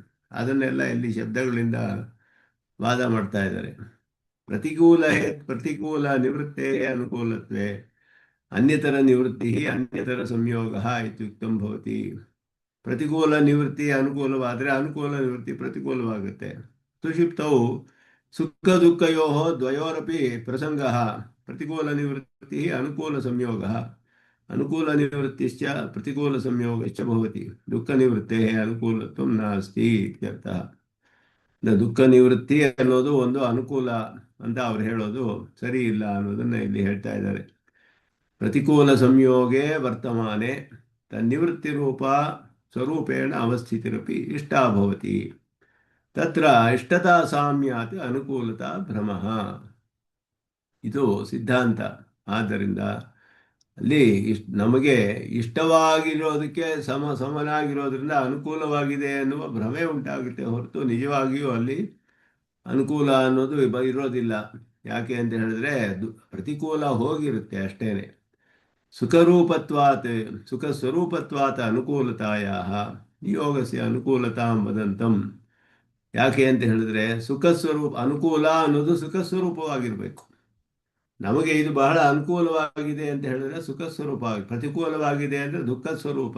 ಒಬ್ಬನಿಗೆ ವ್ಯಾಧಿ ಬಂದರೆ ಅದು ಪ್ರತಿಕೂಲವಾಗಿದೆ, ಯಾಕೆ ಅಂದರೆ ದುಃಖವನ್ನು ಅನುಭವಿಸ್ತಾನೆ. ಇನ್ನೊಂದು ಯಾವುದೋ ಒಂದು ತಿಂದರೆ ಬಹಳ ಸಂತೋಷವಾಗುತ್ತೆ, ಒಂದು ಏನಾದ್ರು ನೋಡಿದ್ರೆಯೋ ಒಳ್ಳೆ ಪದಾರ್ಥವನ್ನು ತಿಂದ್ರೆಯೋ ಬಹಳ ಸಂತೋಷವಾದರೆ ಸುಖ ಸ್ವರೂಪ, ಅನುಕೂಲ ಆಗುತ್ತೆ ಅದು. ಆದ್ದರಿಂದ ಇದರ ಮಧ್ಯೆ ಒಂದು ಬೇರೆ ಪದಾರ್ಥವನ್ನು ಇಟ್ಟು ಅದುವೇ ಅನುಕೂಲ, ಅದು ಸುಖಕ್ಕಿಂತ ಬೇರೆಯಾದದ್ದು ಅಂತ ಹೇಳಿದ್ರೆ ಅದನ್ನು ಪ್ರಾಮಾಣಿಕ ಪರಿಹಸಂತಿ, ಪ್ರಾಮಾಣಿಕರು ಇದನ್ನು ಒಪ್ಕೊಳ್ಳೋದಿಲ್ಲ ಅಂತ ಹೇಳಿದ್ರು. ಯಾಕೆ ಅಂದರೆ ಸುಖ ಸ್ವರೂಪತ್ವಾತ್ ಅನುಕೂಲತಾಯ, ಅನುಕೂಲವೇ ಸುಖ ಸ್ವರೂಪ. ನಿಯೋಗಸ್ಯ ಅನುಕೂಲತಾಂ ವದಂತಂ, ನಿಯೋಗ ನಮಗೆ ಅನುಕೂಲ, ಅದರಿಂದ ಸುಖ ಸ್ವರೂಪವಾದ ಸ್ವರ್ಗ ಸಿಗುತ್ತೆ ಅಂತ ಅವರು ಹೇಳ್ತಾರೆ. ಅದು ಪ್ರಾಮಾಣಿಕರು ಯಾರು ಒಪ್ಕೊಳ್ಳೋದಿಲ್ಲ ಅನ್ನೋದನ್ನ ಇಲ್ಲಿ ಹೇಳ್ತಾರೆ. ಇಷ್ಟತಾ ಸಾಮ್ಯಾತ್ ಅನುಕೂಲತ್ವ ಬುದ್ಧಿ ಭ್ರಮ ಇವೇತಿ ನಿಗಮಯತಿ. ಸುಖ ವ್ಯತಿರಿಕ್ತಸ್ಯ ನಿಯೋಗಸ್ಯ ಅನುಕೂಲತ್ವಂ ಅನುಪಪನ್ನಂ. ಸುಖಕ್ಕಿಂತ ಬೇರೆಯಾದ ನಿಯೋಗ ಅಂತ ಹೇಳುವುದು ಒಂದು ಅನುಕೂಲವಾಗಿರೋದ್ರಿಂದ ಇವನಿಗೆ ನಿಯೋಗವನ್ನು ಉತ್ಪತ್ತಿ ಮಾಡೋಕ್ಕೆ ಕರ್ಮ ಮಾಡ್ತಾನೆ ಅಂತ ಹೇಳಿದ್ರೆ ಅದನ್ನು ಯಾರು ಪ್ರಾಮಾಣಿಕರು ಒಪ್ಕೊಳ್ಳೋದಿಲ್ಲ. ನಾವು ಜ್ಯೋತಿಷ್ಠೋಮ ಯಾಗ ಮಾಡಿ ನಿಯೋಗವನ್ನು ಉತ್ಪತ್ತಿ ಮಾಡ್ತೀನಿ ಅಂತ ಯಾರಾದರೂ ಉದ್ದೇಶಿಸಿ ಜ್ಯೋತಿಷ್ಠೋಮ ಯಾಗ ಮಾಡ್ತಾನೆಯೇ ಅಂದರೆ ಮಾಡೋದಿಲ್ಲ. ಜ್ಯೋತಿಷ್ಠೋಮೇನ ಸ್ವರ್ಗಕಾಮಃ ಯಜೇತ, ಸ್ವರ್ಗದಲ್ಲಿ ಇಷ್ಟ ಮಾಡ್ತಾನೆ ಹೊರತು ನಿಯೋಗ ಕಾಮ ಅಂತ ಹೇಳಲಿಲ್ಲ ಅಲ್ಲಿ. ಆದ್ರಿಂದ ಅಪೂರ್ವ, ನಿಯೋಗವೇ ಅಪೂರ್ವ ಅಂತ ಹೇಳೋದು. ಎರಡಕ್ಕೂ ಒಂದೇ ಅರ್ಥ. ಒಂದೇ ಅರ್ಥ, ಒಂದೇ ಅರ್ಥ. ಆದ್ದರಿಂದ ಇವರು ಹೇಳೋದು ಯಾಕೆ ಅಂದರೆ ಸ್ವರ್ಗ ಬರೋದಿಲ್ವಲ್ಲ ಕರ್ಮದಿಂದ, ಕರ್ಮ ಮುಗಿದು ಹೋಗುತ್ತೆ, ಸ್ವರ್ಗ ಎಂದೋ ಬರಬೇಕು. ಅದು ಬರೋವರೆಗೂ ಏನಾದರೂ ಮಧ್ಯದಲ್ಲಿ ಒಂದು ಸೃಷ್ಟಿ ಮಾಡಬೇಕಲ್ಲ, ಅಪೂರ್ವ ಅಂತ ಸೃಷ್ಟಿ ಮಾಡಿದ್ರು ಅದನ್ನು. ಇಷ್ಟಸ್ಯ ಅರ್ಥವಿಶೇಷಸ್ಯ ನಿವರ್ತಕತಾ ಏವ ಈ ನಿಯೋಗಸ್ಯ ನಿಯೋಗತ್ವಂ ಸ್ಥಿರತ್ವಂ ಅಪೂರ್ವತ್ವಂಚ ಪ್ರತೀಯತೆ. ಇಲ್ಲಿ ತಿರ್ಗಾ ಅವರು ಹೇಳೋದಿದೆಲ್ಲ ಸ್ವರ್ಗಕಾಮೋ ಯಜೇತ ಇತ್ಯತ್ರ ಕಾರ್ಯಸ್ಯ ಕ್ರಿಯಾತಿರಿಕ್ತತ ಸ್ವರ್ಗ ಕಾಮಪದ ಸಮಭಿವ್ಯಾಹಾರೇಣ ಸ್ವರ್ಗ ಸಾಧನತ್ವಾತ್ ಸಾಧನತ್ವ ನಿಶ್ಚಯಾದೇವ ಭವತಿ ನ ಚ ವಾಚ್ಯಂ ಯಜೇತ ಇತ್ಯತ್ರ ಪ್ರಥಮಂ ನಿಯೋಗಃ ಸ್ವಪ್ರಧಾನತೆಯಾ ಏವ ಪ್ರತೀಯತೆ ಸ್ವರ್ಗಕಾಮ ಪದ ಸಮಭವ್ಯಾಹಾರತ್ ಸ್ವಸಿದ್ಧಯೇ ಸ್ವರ್ಗಸಿದ್ಧ್ಯನುಕೂಲತಾ ಚ ನಿಯೋಗಸ್ಯ ಇತಿ. ಇದು ಅವ್ರು ಹೇಳೋದನ್ನ ಇದು ಹೇಳ್ತೀರ, ನೀವೀಗ ಹೇಳೋಕ್ಕಾಗೋದಿಲ್ಲ ಅಂತ. ಇಷ್ಟವಾದ ಒಂದು ಅರ್ಥವಿಶೇಷವಿದೆಯಲ್ಲ, ನಿರ್ವರ್ತಕತೆಯ ಏವ, ಅದನ್ನು ಉಂಟು ಮಾಡುವುದಕ್ಕೆ ಅರ್ಥವಿಶೇಷಸ್ಯ ನಿರ್ವರ್ತಕತ. ನಿರ್ವರ್ತಕ ಅಂದರೆ ಪೂರ್ಣಗೊಳಿಸೋದು ಅಂತ ಅರ್ಥ. ನಿರ್ವೃತ್ತಿ ಅಂದರೆ ಪೂರ್ಣಗೊಳಿಸೋದು. ಇಷ್ಟಸ್ಯ ಅರ್ಥವಿಶೇಷಸ್ಯ, ನಮಗೆ ಇಷ್ಟವಾದ ಒಂದು ಅರ್ಥ ಅಂದರೆ ಪ್ರಯೋಜನ, ಇಷ್ಟವಾದ ಪ್ರಯೋಜನ. ಧರ್ಮಾರ್ಥ ಕಾಮಗಳಲ್ಲಿ ಯಾವುದಾದ್ರೂ ಆಗಿರ್ಬೋದು, ಮೋಕ್ಷವಾದರೂ ಆಗಿರ್ಬೋದು. ಅದರ ನಿರ್ವರ್ತಕತಾ ಏವ, ಅದನ್ನು ಪೂರ್ಣಗೊಳಿಸತ್ತೆ, ಅದನ್ನು ಉಂಟು ಮಾಡುತ್ತೆ ಅನ್ನುವ ದೃಷ್ಟಿಯಿಂದಲೇ ನಿಯೋಗಸ್ಯ ನಿಯೋಗತ್ವ. ನಿಯೋಗ ಅಂತ ಹೇಳೋದಕ್ಕೆ, ಅದಕ್ಕೆ ನಿಯೋಗತ್ವ ಅಂತ ಹೇಳೋದಕ್ಕೆ ಅದನ್ನೇ ಹೇಳಬೇಕು ನೀವೇ ಹೊರತು ಸ್ಥಿರತ್ವಂ ಅಪೂರ್ವತ್ವಂಚ ಪ್ರತೀಯತೆ. ಸ್ವರ್ಗಕಾಮಃ ಯಜೇತ ಅಂತ ಒಂದು ವ್ಯಾಖ್ಯದಲ್ಲಿ ಕಾರ್ಯಸ್ಯ ಕ್ರಿಯಾ ಅತಿರಿಕ್ತತ. ಕ್ರಿಯೆ ಅಂತ ಹೇಳಿದ್ರೆ ನಾವು ಮಾಡುವ ವ್ಯಾಪಾರಗಳು, ಕಾರ್ಯ ಅಂದರೆ ಅದರಿಂದ ಉಂಟಾಗುವ ಒಂದು ಫಲ. ಕ್ರಿಯಾ ಅತಿರಿಕ್ತತ, ಕಾರ್ಯ ಯಾವುದು ಅಂದರೆ ಸ್ವರ್ಗ, ಅದು ಯಾಗ ಅನ್ನುವ ಕ್ರಿಯೆಗಿಂತ ಬೇರೆಯಾದದ್ದು. ಸ್ವರ್ಗಕಾಮ ಸಮಭಿವ್ಯಾಹಾರೇಣ, ಸ್ವರ್ಗಕಾಮ ಶಬ್ದದೊಡನೆಯೇ ಯಜೇತ ಅನ್ನುವ ಶಬ್ದವು ಒಟ್ಟಿಗೆ ಉಪಯುಕ್ತವಾಗಿದೆ, ಇಲ್ಲಿ ಪ್ರಯೋಗಿಸಲ್ಪಟ್ಟಿದೆ. ಸ್ವರ್ಗಕಾಮ ಅನ್ನೋದು ಸಮಭಿವ್ಯಾಹಾರ ಅಂದರೆ ಅದರ ಜೊತೆಯಲ್ಲಿಯೇ ಹೇಳಲ್ಪಟ್ಟಿರುವುದು. ಯಜೇತ ಅನ್ನೋದು ಯಾಗವನ್ನು ಮಾಡುವ ಕ್ರಿಯೆ, ಯಾಗಗಳು. ಸ್ವರ್ಗಸಾಧನತ್ವ ನಿಶ್ಚಯಾದೇವ ಭವತಿ. ಈ ಕ್ರಿಯೆ ಬೇರೆಯಾಗಿ ಹೇಳಿದೆ ಯಜೇತ ಅಂತ ಹೇಳೋದು. ಇದರಿಂದ ಸ್ವರ್ಗಕಾಮ ಅಂತ ಹೇಳುವಾಗ ಸ್ವರ್ಗಕಾಮ ಪದದೊಡನೆ ಹೇಳಿರೋದ್ರಿಂದ ಸ್ವರ್ಗಸಾಧನತ್ವವು ಈ ಯಾಗಕ್ಕೆ ಇದೆ ಅನ್ನುವುದು ನಿಶ್ಚಯವಾಗುತ್ತೆ. ಇದರಲ್ಲಿ ಈ ಯಾಗವನ್ನು ಮಾಡಿದ್ರೆ ಸ್ವರ್ಗವು ಉಂಟಾಗುತ್ತೆ ಅನ್ನೋದು ಸ್ವರ್ಗವನ್ನು ಸಾಧಿಸುತ್ತೆ. ಇದು ಯಾಗ ಅನ್ನೋದು ಸ್ವರ್ಗ ಸಾಧನತ್ವ ನಿಶ್ಚಯಾದೇವ ಭವತಿ. ಅದಕ್ಕೆ ನೀವು ಇದಕ್ಕೆ ಈ ರೀತಿ ಹೇಳಕ್ಕಾಗೋದಿಲ್ಲ ಅಂತ ಹೇಳ್ತೀರ. ನಚ ವಾಚ್ಯಂ ಅಂತ ಹೇಳಿದ್ರೆ ಇದು ನೀವು ಹೀಗೆ ಹೇಳಕ್ಕಾಗೋದಿಲ್ಲ, ಅದು ಪೂರ್ವಮಾಂಸಕರು ಹೇಳ್ತಿರೋದು. ಯಜೇತ ಇತ್ಯತ್ರ ಯಜೇತ ಯಾಗ ಮಾಡಬೇಕು ಅಂತ ಹೇಳುವಾಗ ಪ್ರಥಮಂ ನಿಯೋಗ ಸ್ವಪ್ರಧಾನತೆಯ ಏವ ಪ್ರತೀಯತೆ. ಮೊದಲು ನೀವು ಯಾಗ ಮಾಡಬೇಕು ಅನ್ನುವಾಗ ಯಾಗದಿಂದ ಅಪೂರ್ವೇ ಉತ್ಪನ್ನವಾಗುವುದು ನಿಯೋಗ, ಅದುವೇ ಪ್ರಧಾನವಾಗಿ ನಮಗೆ ತಿಳಿದು ಬರುತ್ತೆ. ಸ್ವರ್ಗಕಾಮಪದ ಸಮಭಿವ್ಯಾಹಾರತೆ, ಸ್ವರ್ಗಕಾಮಪದ ಶಬ್ದದೊಡನೆ ಹೇಳಿರೋದ್ರಿಂದ ಸ್ವಸಿದ್ಧಯೇ ಸ್ವರ್ಗವ ಸಿದ್ಧಿಸಲು ಸ್ವರ್ಗಸಿದ್ಧಿ ಅನುಕೂಲತಾ ಚ ನಿಯೋಗಸ್ಯ ಇತಿ. ಆದ್ದರಿಂದ ತಾನು ಸಿದ್ಧಿಸಬೇಕಾದ್ರೆ ಅಪೂರ್ವ ಅನ್ನೋದು ಸಿದ್ಧಿಯಾಗಬೇಕಾದ್ರೆ ಸ್ವರ್ಗಸಿದ್ಧಿಗೆ ಅದು ಅನುಕೂಲವಾಗಿ ಇರಬೇಕು, ನಿಯೋಗ ಅಂತ ಹೇಳೋದು. ಆದ್ದರಿಂದ ಯಜೇತ ಅಂತ ಹೇಳುವಾಗ ಅವ್ರು ಹೇಳ್ತಿದ್ದಾರೆ ನೀವು ಹೀಗೆ ಹೇಳಕ್ಕಾಗಲ್ಲ ಅಂತ. ನಚವಾಚ್ಯ ಅರ್ಥ ಅಂದರೆ ನಾವು ಹೇಳ್ತಿರೋದು ಸಿದ್ಧಾಂತಿ ಇಲ್ಲಿ ಹೇಳೋದು ನೀವು ಈ ರೀತಿ ವಾದ ಮಾಡೋಕ್ಕಾಗೋದಿಲ್ಲ ಅಂತ. ಅಂದರೆ ಪೂರ್ವಮೀಮಾಂಸಕರು ಏನು ಹೇಳ್ತಾರೆ, ಯಜೇತ ಅನ್ನಲ್ಲಿ ಮೊದಲು ನಿಯೋಗವೇ ಪ್ರಧಾನವಾಗಿ ತಿಳಿದು ಬರ್ತಾ ಇದೆ ಅಂತ ಅವ್ರು ಹೇಳ್ತಾರೆ. ಯಜೇತ ಅಂತ ಹೇಳಿರುವಾಗ ಲಿಂಗಾರ್ಥಕ್ಕೆ ಏನು ಹೇಳಬೇಕು ಅಂದರೆ ನಿಯೋಗ ಅನ್ನುವುದೇ ಅರ್ಥ, ಅಂದರೆ ಅಪೂರ್ವ ಅನ್ನೋದೇ ಉಂಟಾಗುತ್ತೆ ಅದರಲ್ಲಿ ಅಂತ ಅರ್ಥ.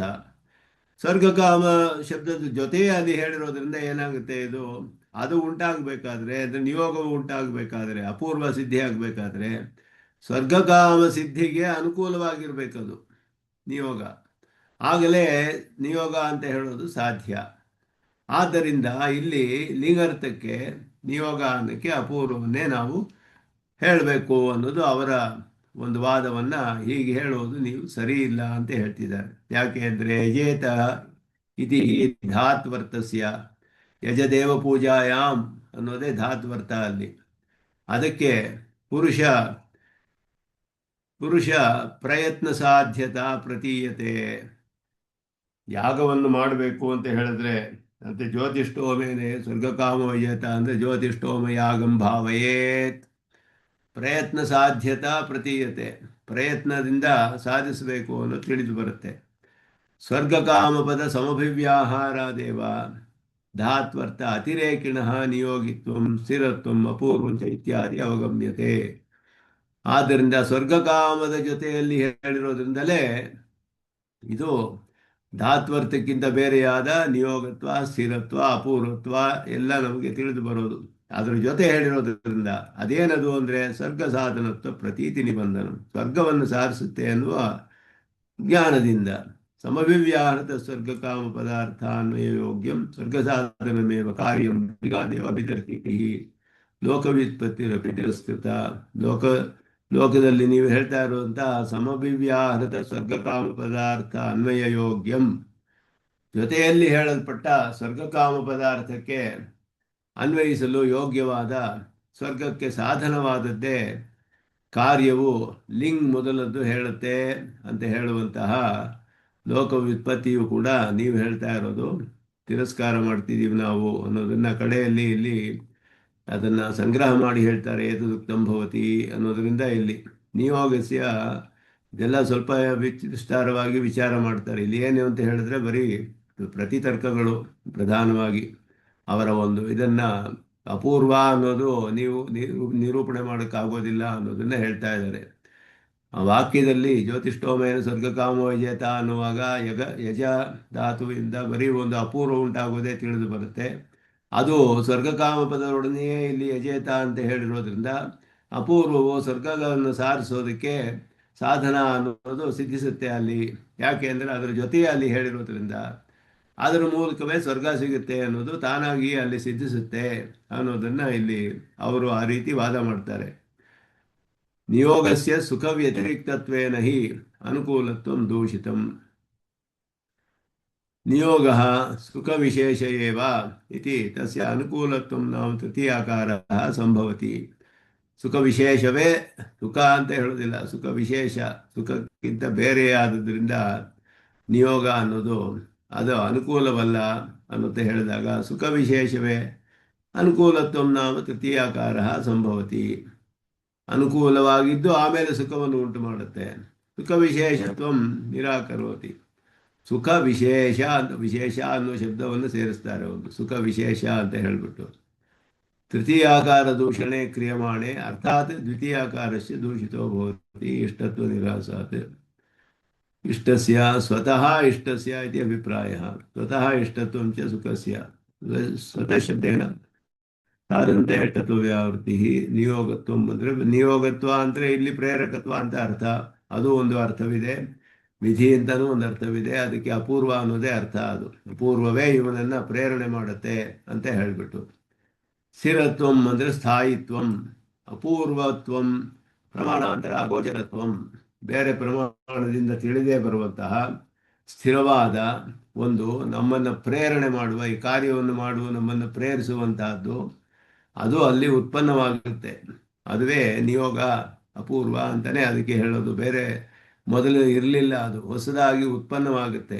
ಅಪೂರ್ವ ಅಂತ ಹೇಳಿದ್ರೆ ಹೊಸದಾಗಿ ಉತ್ಪನ್ನವಾಗೋದು ಅಂತಾನೂ ಒಂದು ಅರ್ಥ. ಬೇರೆ ಪ್ರಮಾಣಗಳಿಂದ ತಿಳಿದು ಬರದೇ ಇರೋದು ಅನ್ನೋದು ಒಂದು ಅರ್ಥ. ಏತತ್ ಸರ್ವಂ ಇಷ್ಟಸ್ಯ ಅರ್ಥಸ್ಯ ನಿರ್ವರ್ತಕತಾಯೇವ ಸಿದ್ಧ್ಯತಿ. ನಮಗೆ ಇಷ್ಟವಾದ ಒಂದು ಪ್ರಯೋಜನ ಅದು ನಮಗೆ ಸಿದ್ಧಿಸುತ್ತೆ, ಉಂಟು ಮಾಡುತ್ತೆ ಅನ್ನೋದ್ರಿಂದಲೇ ಇದೆಲ್ಲ ಹೇಳ್ಬೋದು. ಇಷ್ಟ ಸಾಧನತ್ವ ಜ್ಞಾನಾತ್ ಪ್ರವೃತ್ತಿ ಹೇತುತ್ವಂ, ಕಾಲಾಂತರ ಭಾವಿ ಸ್ವರ್ಗ ಸಾಧನತ್ವಾತ್ ಸ್ಥಿರತ್ವ. ಯಾವುದೋ ಒಂದು ಕಾಲದಲ್ಲಿ ಬರುವ ಸ್ವರ್ಗವನ್ನು ಸಾರಿಸೋದ್ರಿಂದ ಇದು ಸ್ಥಿರವಾಗಿದೆ ಎನ್ನುವ ಬುದ್ಧಿ ನಮಗೆ ಉಂಟಾಗುತ್ತೆ. ಯಾಕೆ ಅಂದರೆ ಸ್ವರ್ಗವು ಇವಾಗ ತಕ್ಷಣ ಸಿಗೋದಿಲ್ಲ, ಎಂದೋ ಸಿಗುತ್ತೆ. ಕರ್ಮ ಮುಗಿದು ಹೋಗುತ್ತೆ. ಕರ್ಮ ಮುಗಿದ ಮೇಲೆ ಸ್ವರ್ಗ ಸಿಗುವ ತನಕ ಒಂದು ಸ್ಥಿರವಾದ ಒಂದು ಪದಾರ್ಥ ಇರಬೇಕು ಮಧ್ಯದಲ್ಲಿ. ಅದಿದ್ರೇ ನಮಗೆ ಸ್ವರ್ಗ ಫಲ ಅನ್ನೋದು ಸಿಗೋದಕ್ಕೆ ಸಾಧ್ಯ. ಆದ್ದರಿಂದ ಸ್ವರ್ಗ ಅನುಭವಿಸೋದಕ್ಕೂ ಕರ್ಮ ಮುಗಿಯೋದಕ್ಕೂ ಅನೇಕ ಕಾಲ ಮಧ್ಯದಲ್ಲಿ ಅಂತರ ಇರೋದರಿಂದ ಈ ಅಪೂರ್ವ ಅನ್ನೋದು ಅಲ್ಲಿಯವರೆಗೂ ಸ್ಥಿರವಾಗಿರಬೇಕು. ಆದ್ದರಿಂದ ಕಾಲಾಂತರ ಭಾವಿ ಸ್ವರ್ಗ ಸಾಧನತ್ವ, ಬೇರೋ ಯಾವುದೋ ಕಾಲದಲ್ಲಿ ಉಂಟು ಮಾಡುವ ಸ್ವರ್ಗಕ್ಕೆ ಸಾಧನವಾಗಿರೋದ್ರಿಂದ ಇದು ಸ್ಥಿರವಾಗಿದೆ ಅಂತ ನಾವು ತಿಳ್ಕೊಳ್ಬಹುದು, ಊಹೆ ಮಾಡಬೇಕು ಅದನ್ನು. ಅದು ನಮಗೆ ಅದರಿಂದಲೇ ತಿಳಿದು ಬರುತ್ತೆ. ಇಷ್ಟ ಸಾಧನತ್ವ ಜ್ಞಾನಾತ್ ಪ್ರವೃತ್ತಿ ಹೇತುತ್ವ. ನನಗೆ ಇಷ್ಟವಾದದ್ದನ್ನು ಸಾಧಿಸುತ್ತೆ ಅನ್ನೋದರಿಂದ ಇದು ಪ್ರವೃತ್ತಿ, ನಾವು ಕರ್ಮ ಮಾಡೋದಕ್ಕೆ ಕಾರಣವಾಗುತ್ತೆ. ನಾವು ಕರ್ಮ ಮಾಡೋದಕ್ಕೆ ಒಂದು ಪ್ರವೃತ್ತಿ ಉಂಟಾಗಬೇಕಾದ್ರೆ, ಕಾರಣವಾಗಬೇಕಾದ್ರೆ ಏನು ಅಂತ ಹೇಳಿದ್ರೆ ಇದರಿಂದ ನನಗೆ ಇಷ್ಟವಾದ ಪ್ರಯೋಜನ ಸಾಧಿಸಬಹುದು ಅನ್ನೋದು. ಯಾಗವೇ ಇಷ್ಟವಾದ ಸಾಧನವಲ್ಲ, ಯಾಗದಿಂದ ಉತ್ಪನ್ನವಾದ ಅಪೂರ್ವವೇ ನಮಗೆ ಕಡೆಯಲ್ಲಿ ಸ್ವರ್ಗವನ್ನು ಕೊಡುತ್ತೆ. ಸ್ವರ್ಗ ಯಾವಾಗಲೂ ಬರೋದ್ರಿಂದ ಅಲ್ಲಿಯವರೆಗೂ ಇರಬೇಕದು. ಅದರಿಂದ ಅದು ಸ್ಥಿರವಾಗಿದೆ ಅಂತಲೂ ತಿಳಿದು ಬರುತ್ತೆ. ಇದೆಲ್ಲ ಅವರು ಹೇಳ್ತಾರೆ. ಲೌಕಿಕ ಪ್ರತ್ಯಕ್ಷ ಸಿದ್ಧ ಕ್ಷಣಿಕ ಧಾತ್ವರ್ಥ ಅತಿರಿಕ್ತ ಸ್ಥಿರ ಸಾಧನತ್ವ ಅಪೂರ್ವತ್ವ ಚ ಇತ್ಯರ್ಥ. ಲೌಕಿಕವಾದ ಪ್ರತ್ಯಕ್ಷ ಸಿದ್ಧವಾದ ಕ್ಷಣಿಕವಾದ ಧಾತ್ವರ್ಥ ಅಂದರೆ ಯಾಗ ಅನ್ನೋದು ಯಾಗ ಮಾಡೋದು ಅನ್ನೋದು ಕ್ಷಣಿಕ ಅಂತ ಹೇಳಿದ್ರೆ ಬಹಳ ಅಲ್ಪ ಕಾಲ ಇರುವಂತಹದ್ದು. ಪ್ರತ್ಯಕ್ಷವಾಗಿ ಸಿದ್ಧವಾಗಿದೆ, ಒಂದು ಕರ್ಮ ಮಾಡಿದ್ರೆ ಮುಗ್ದು ಹೋಗುತ್ತೆ, ಅಲ್ಲಿಗೆ ಮುಗೀತು ಕರ್ಮ. ಆದ್ದರಿಂದ ಇದು ಧಾತ್ವರ್ಥದಲ್ಲಿ ಯಜೇತ ಅಲ್ಲಿ ನಮಗೆ ಅದೇ ಸಿಗ್ತಾ ಇರೋದು. ಅದಕ್ಕಿಂತ ಬೇರೆಯಾದ ಒಂದು ಸ್ಥಿರವಾದದಕ್ಕೆ ಸಾಧನವಾಗಬೇಕು, ಅದಕ್ಕೆ ಅಪೂರ್ವ ಅಂತ ಹೇಳಬೇಕು ಅಂತ ಅವರು ಹೇಳೋದು. ಇಷ್ಟ ಸಾಧನತೆಯ ಏವ ನಿಯೋಗತ್ವ ಸ್ಥಿರತ್ವ ಅಪೂರ್ವತ್ವ ಪ್ರತೀತಿ ಕಥಂ ಇತ್ಯತ್ರ ಇಷ್ಟ ಸಾಧನ ಅಂತಾನೆ ನಿಯೋಗತ್ವ ಸ್ಥಿರತ್ವ ಅಪೂರ್ವತ್ವ ಇದೆಲ್ಲ ಹೇಗೆ ತಿಳಿದು ಬರುತ್ತೆ ನಿಮಗೆ ಅಂತ ಹೇಳಿದಾಗ ಅದಕ್ಕೆ ಅವ್ರು ಹೇಳ್ತಾರೆ. ಸ್ವರ್ಗಕಾಮೋ ವಿಜೇತ ಇತ್ಯತ್ರ ಕ್ರಿಯಾತಿರಿಕ್ತತ. ಕಾರ್ಯವು ಕ್ರಿಯೆಗಿಂತ ಬೇರೆಯಾದದ್ದು, ಅದು ಎಲ್ಲ ಒಪ್ಕೊಳ್ಳೋ ವಿಷಯವೇ. ಕ್ರಿಯೆ ಅಂದರೆ ವ್ಯಾಪಾರಗಳು, ಅದರಿಂದ ಉಂಟಾಗುವ ಫಲ ಕಾರ್ಯ ಬೇರೆ ಆಗಬೇಕು. ಸ್ವರ್ಗಕಾಮ ಸಮಭಿವ್ಯಾಹಾರೇಣ ಸ್ವರ್ಗ ಸಾಧನತ್ವ ನಿಶ್ಚಯಾದೇವ. ಸ್ವರ್ಗಕಾಮದ ಜೊತೆಯೇ ಪದದಿಂದ ಹೇಳ್ತಿರೋದ್ರಿಂದ ಸ್ವರ್ಗಕ್ಕೆ ಇದು ಸಾಧನ ಅನ್ನೋದು ತಿಳಿದು ಬರುತ್ತೆ, ಕ್ರಿಯೆಗಿಂತ ಬೇರೆಯಾದದ್ದು ಅಂತಲೂ ತಿಳಿದು ಬರುತ್ತೆ. ಆದ್ದರಿಂದ ಈ ಕ್ರಿಯೆಯೇ ಸ್ವರ್ಗಕ್ಕೆ ಸಾಧನವಲ್ಲ, ಕ್ರಿಯೆಗಿಂತ ಬೇರೆಯಾದ ನಮಗೆ ಇಷ್ಟವಾದ ಸ್ವರ್ಗವನ್ನು ಸಾರಿಸುವಂತಹ ಮೂರನೇ ಒಂದು ಪದಾರ್ಥ ಇದೆ ಅನ್ನೋದು ನಮಗೆ ತಿಳಿದು ಬರುತ್ತೆ ಅನ್ನೋದು ಅವರು ಹೇಳ್ತಾರೆ. ಕ್ರಿಯೆಗಿಂತ ಬೇರೆ ಆಯಿತು, ವ್ಯಾಪಾರಕ್ಕಿಂತ ಬೇರೆ ಇದು. ಈ ಕ್ರಿಯೆ ಅಂದರೆ ವ್ಯಾಪಾರಗಳು, ನಾವು ಮಾಡುವ ಹೋಮ ಮೊದಲಾದ ಕರ್ಮಗಳೆಲ್ಲ ಮಾಡ್ತೀವಲ್ಲ, ಆಗ ಅದು ವ್ಯಾಪಾರಗಳೆಲ್ಲ ಕ್ರಿಯೆ. ಅದು ಬರೀ ಆಕ್ಷನ್ಸ್, ಅದು ಮುಗಿದು ಹೋಗುತ್ತೆ. ಅದಕ್ಕಿಂತ ಬೇರೆಯಾಗಿರಬೇಕು ಕಾರ್ಯ.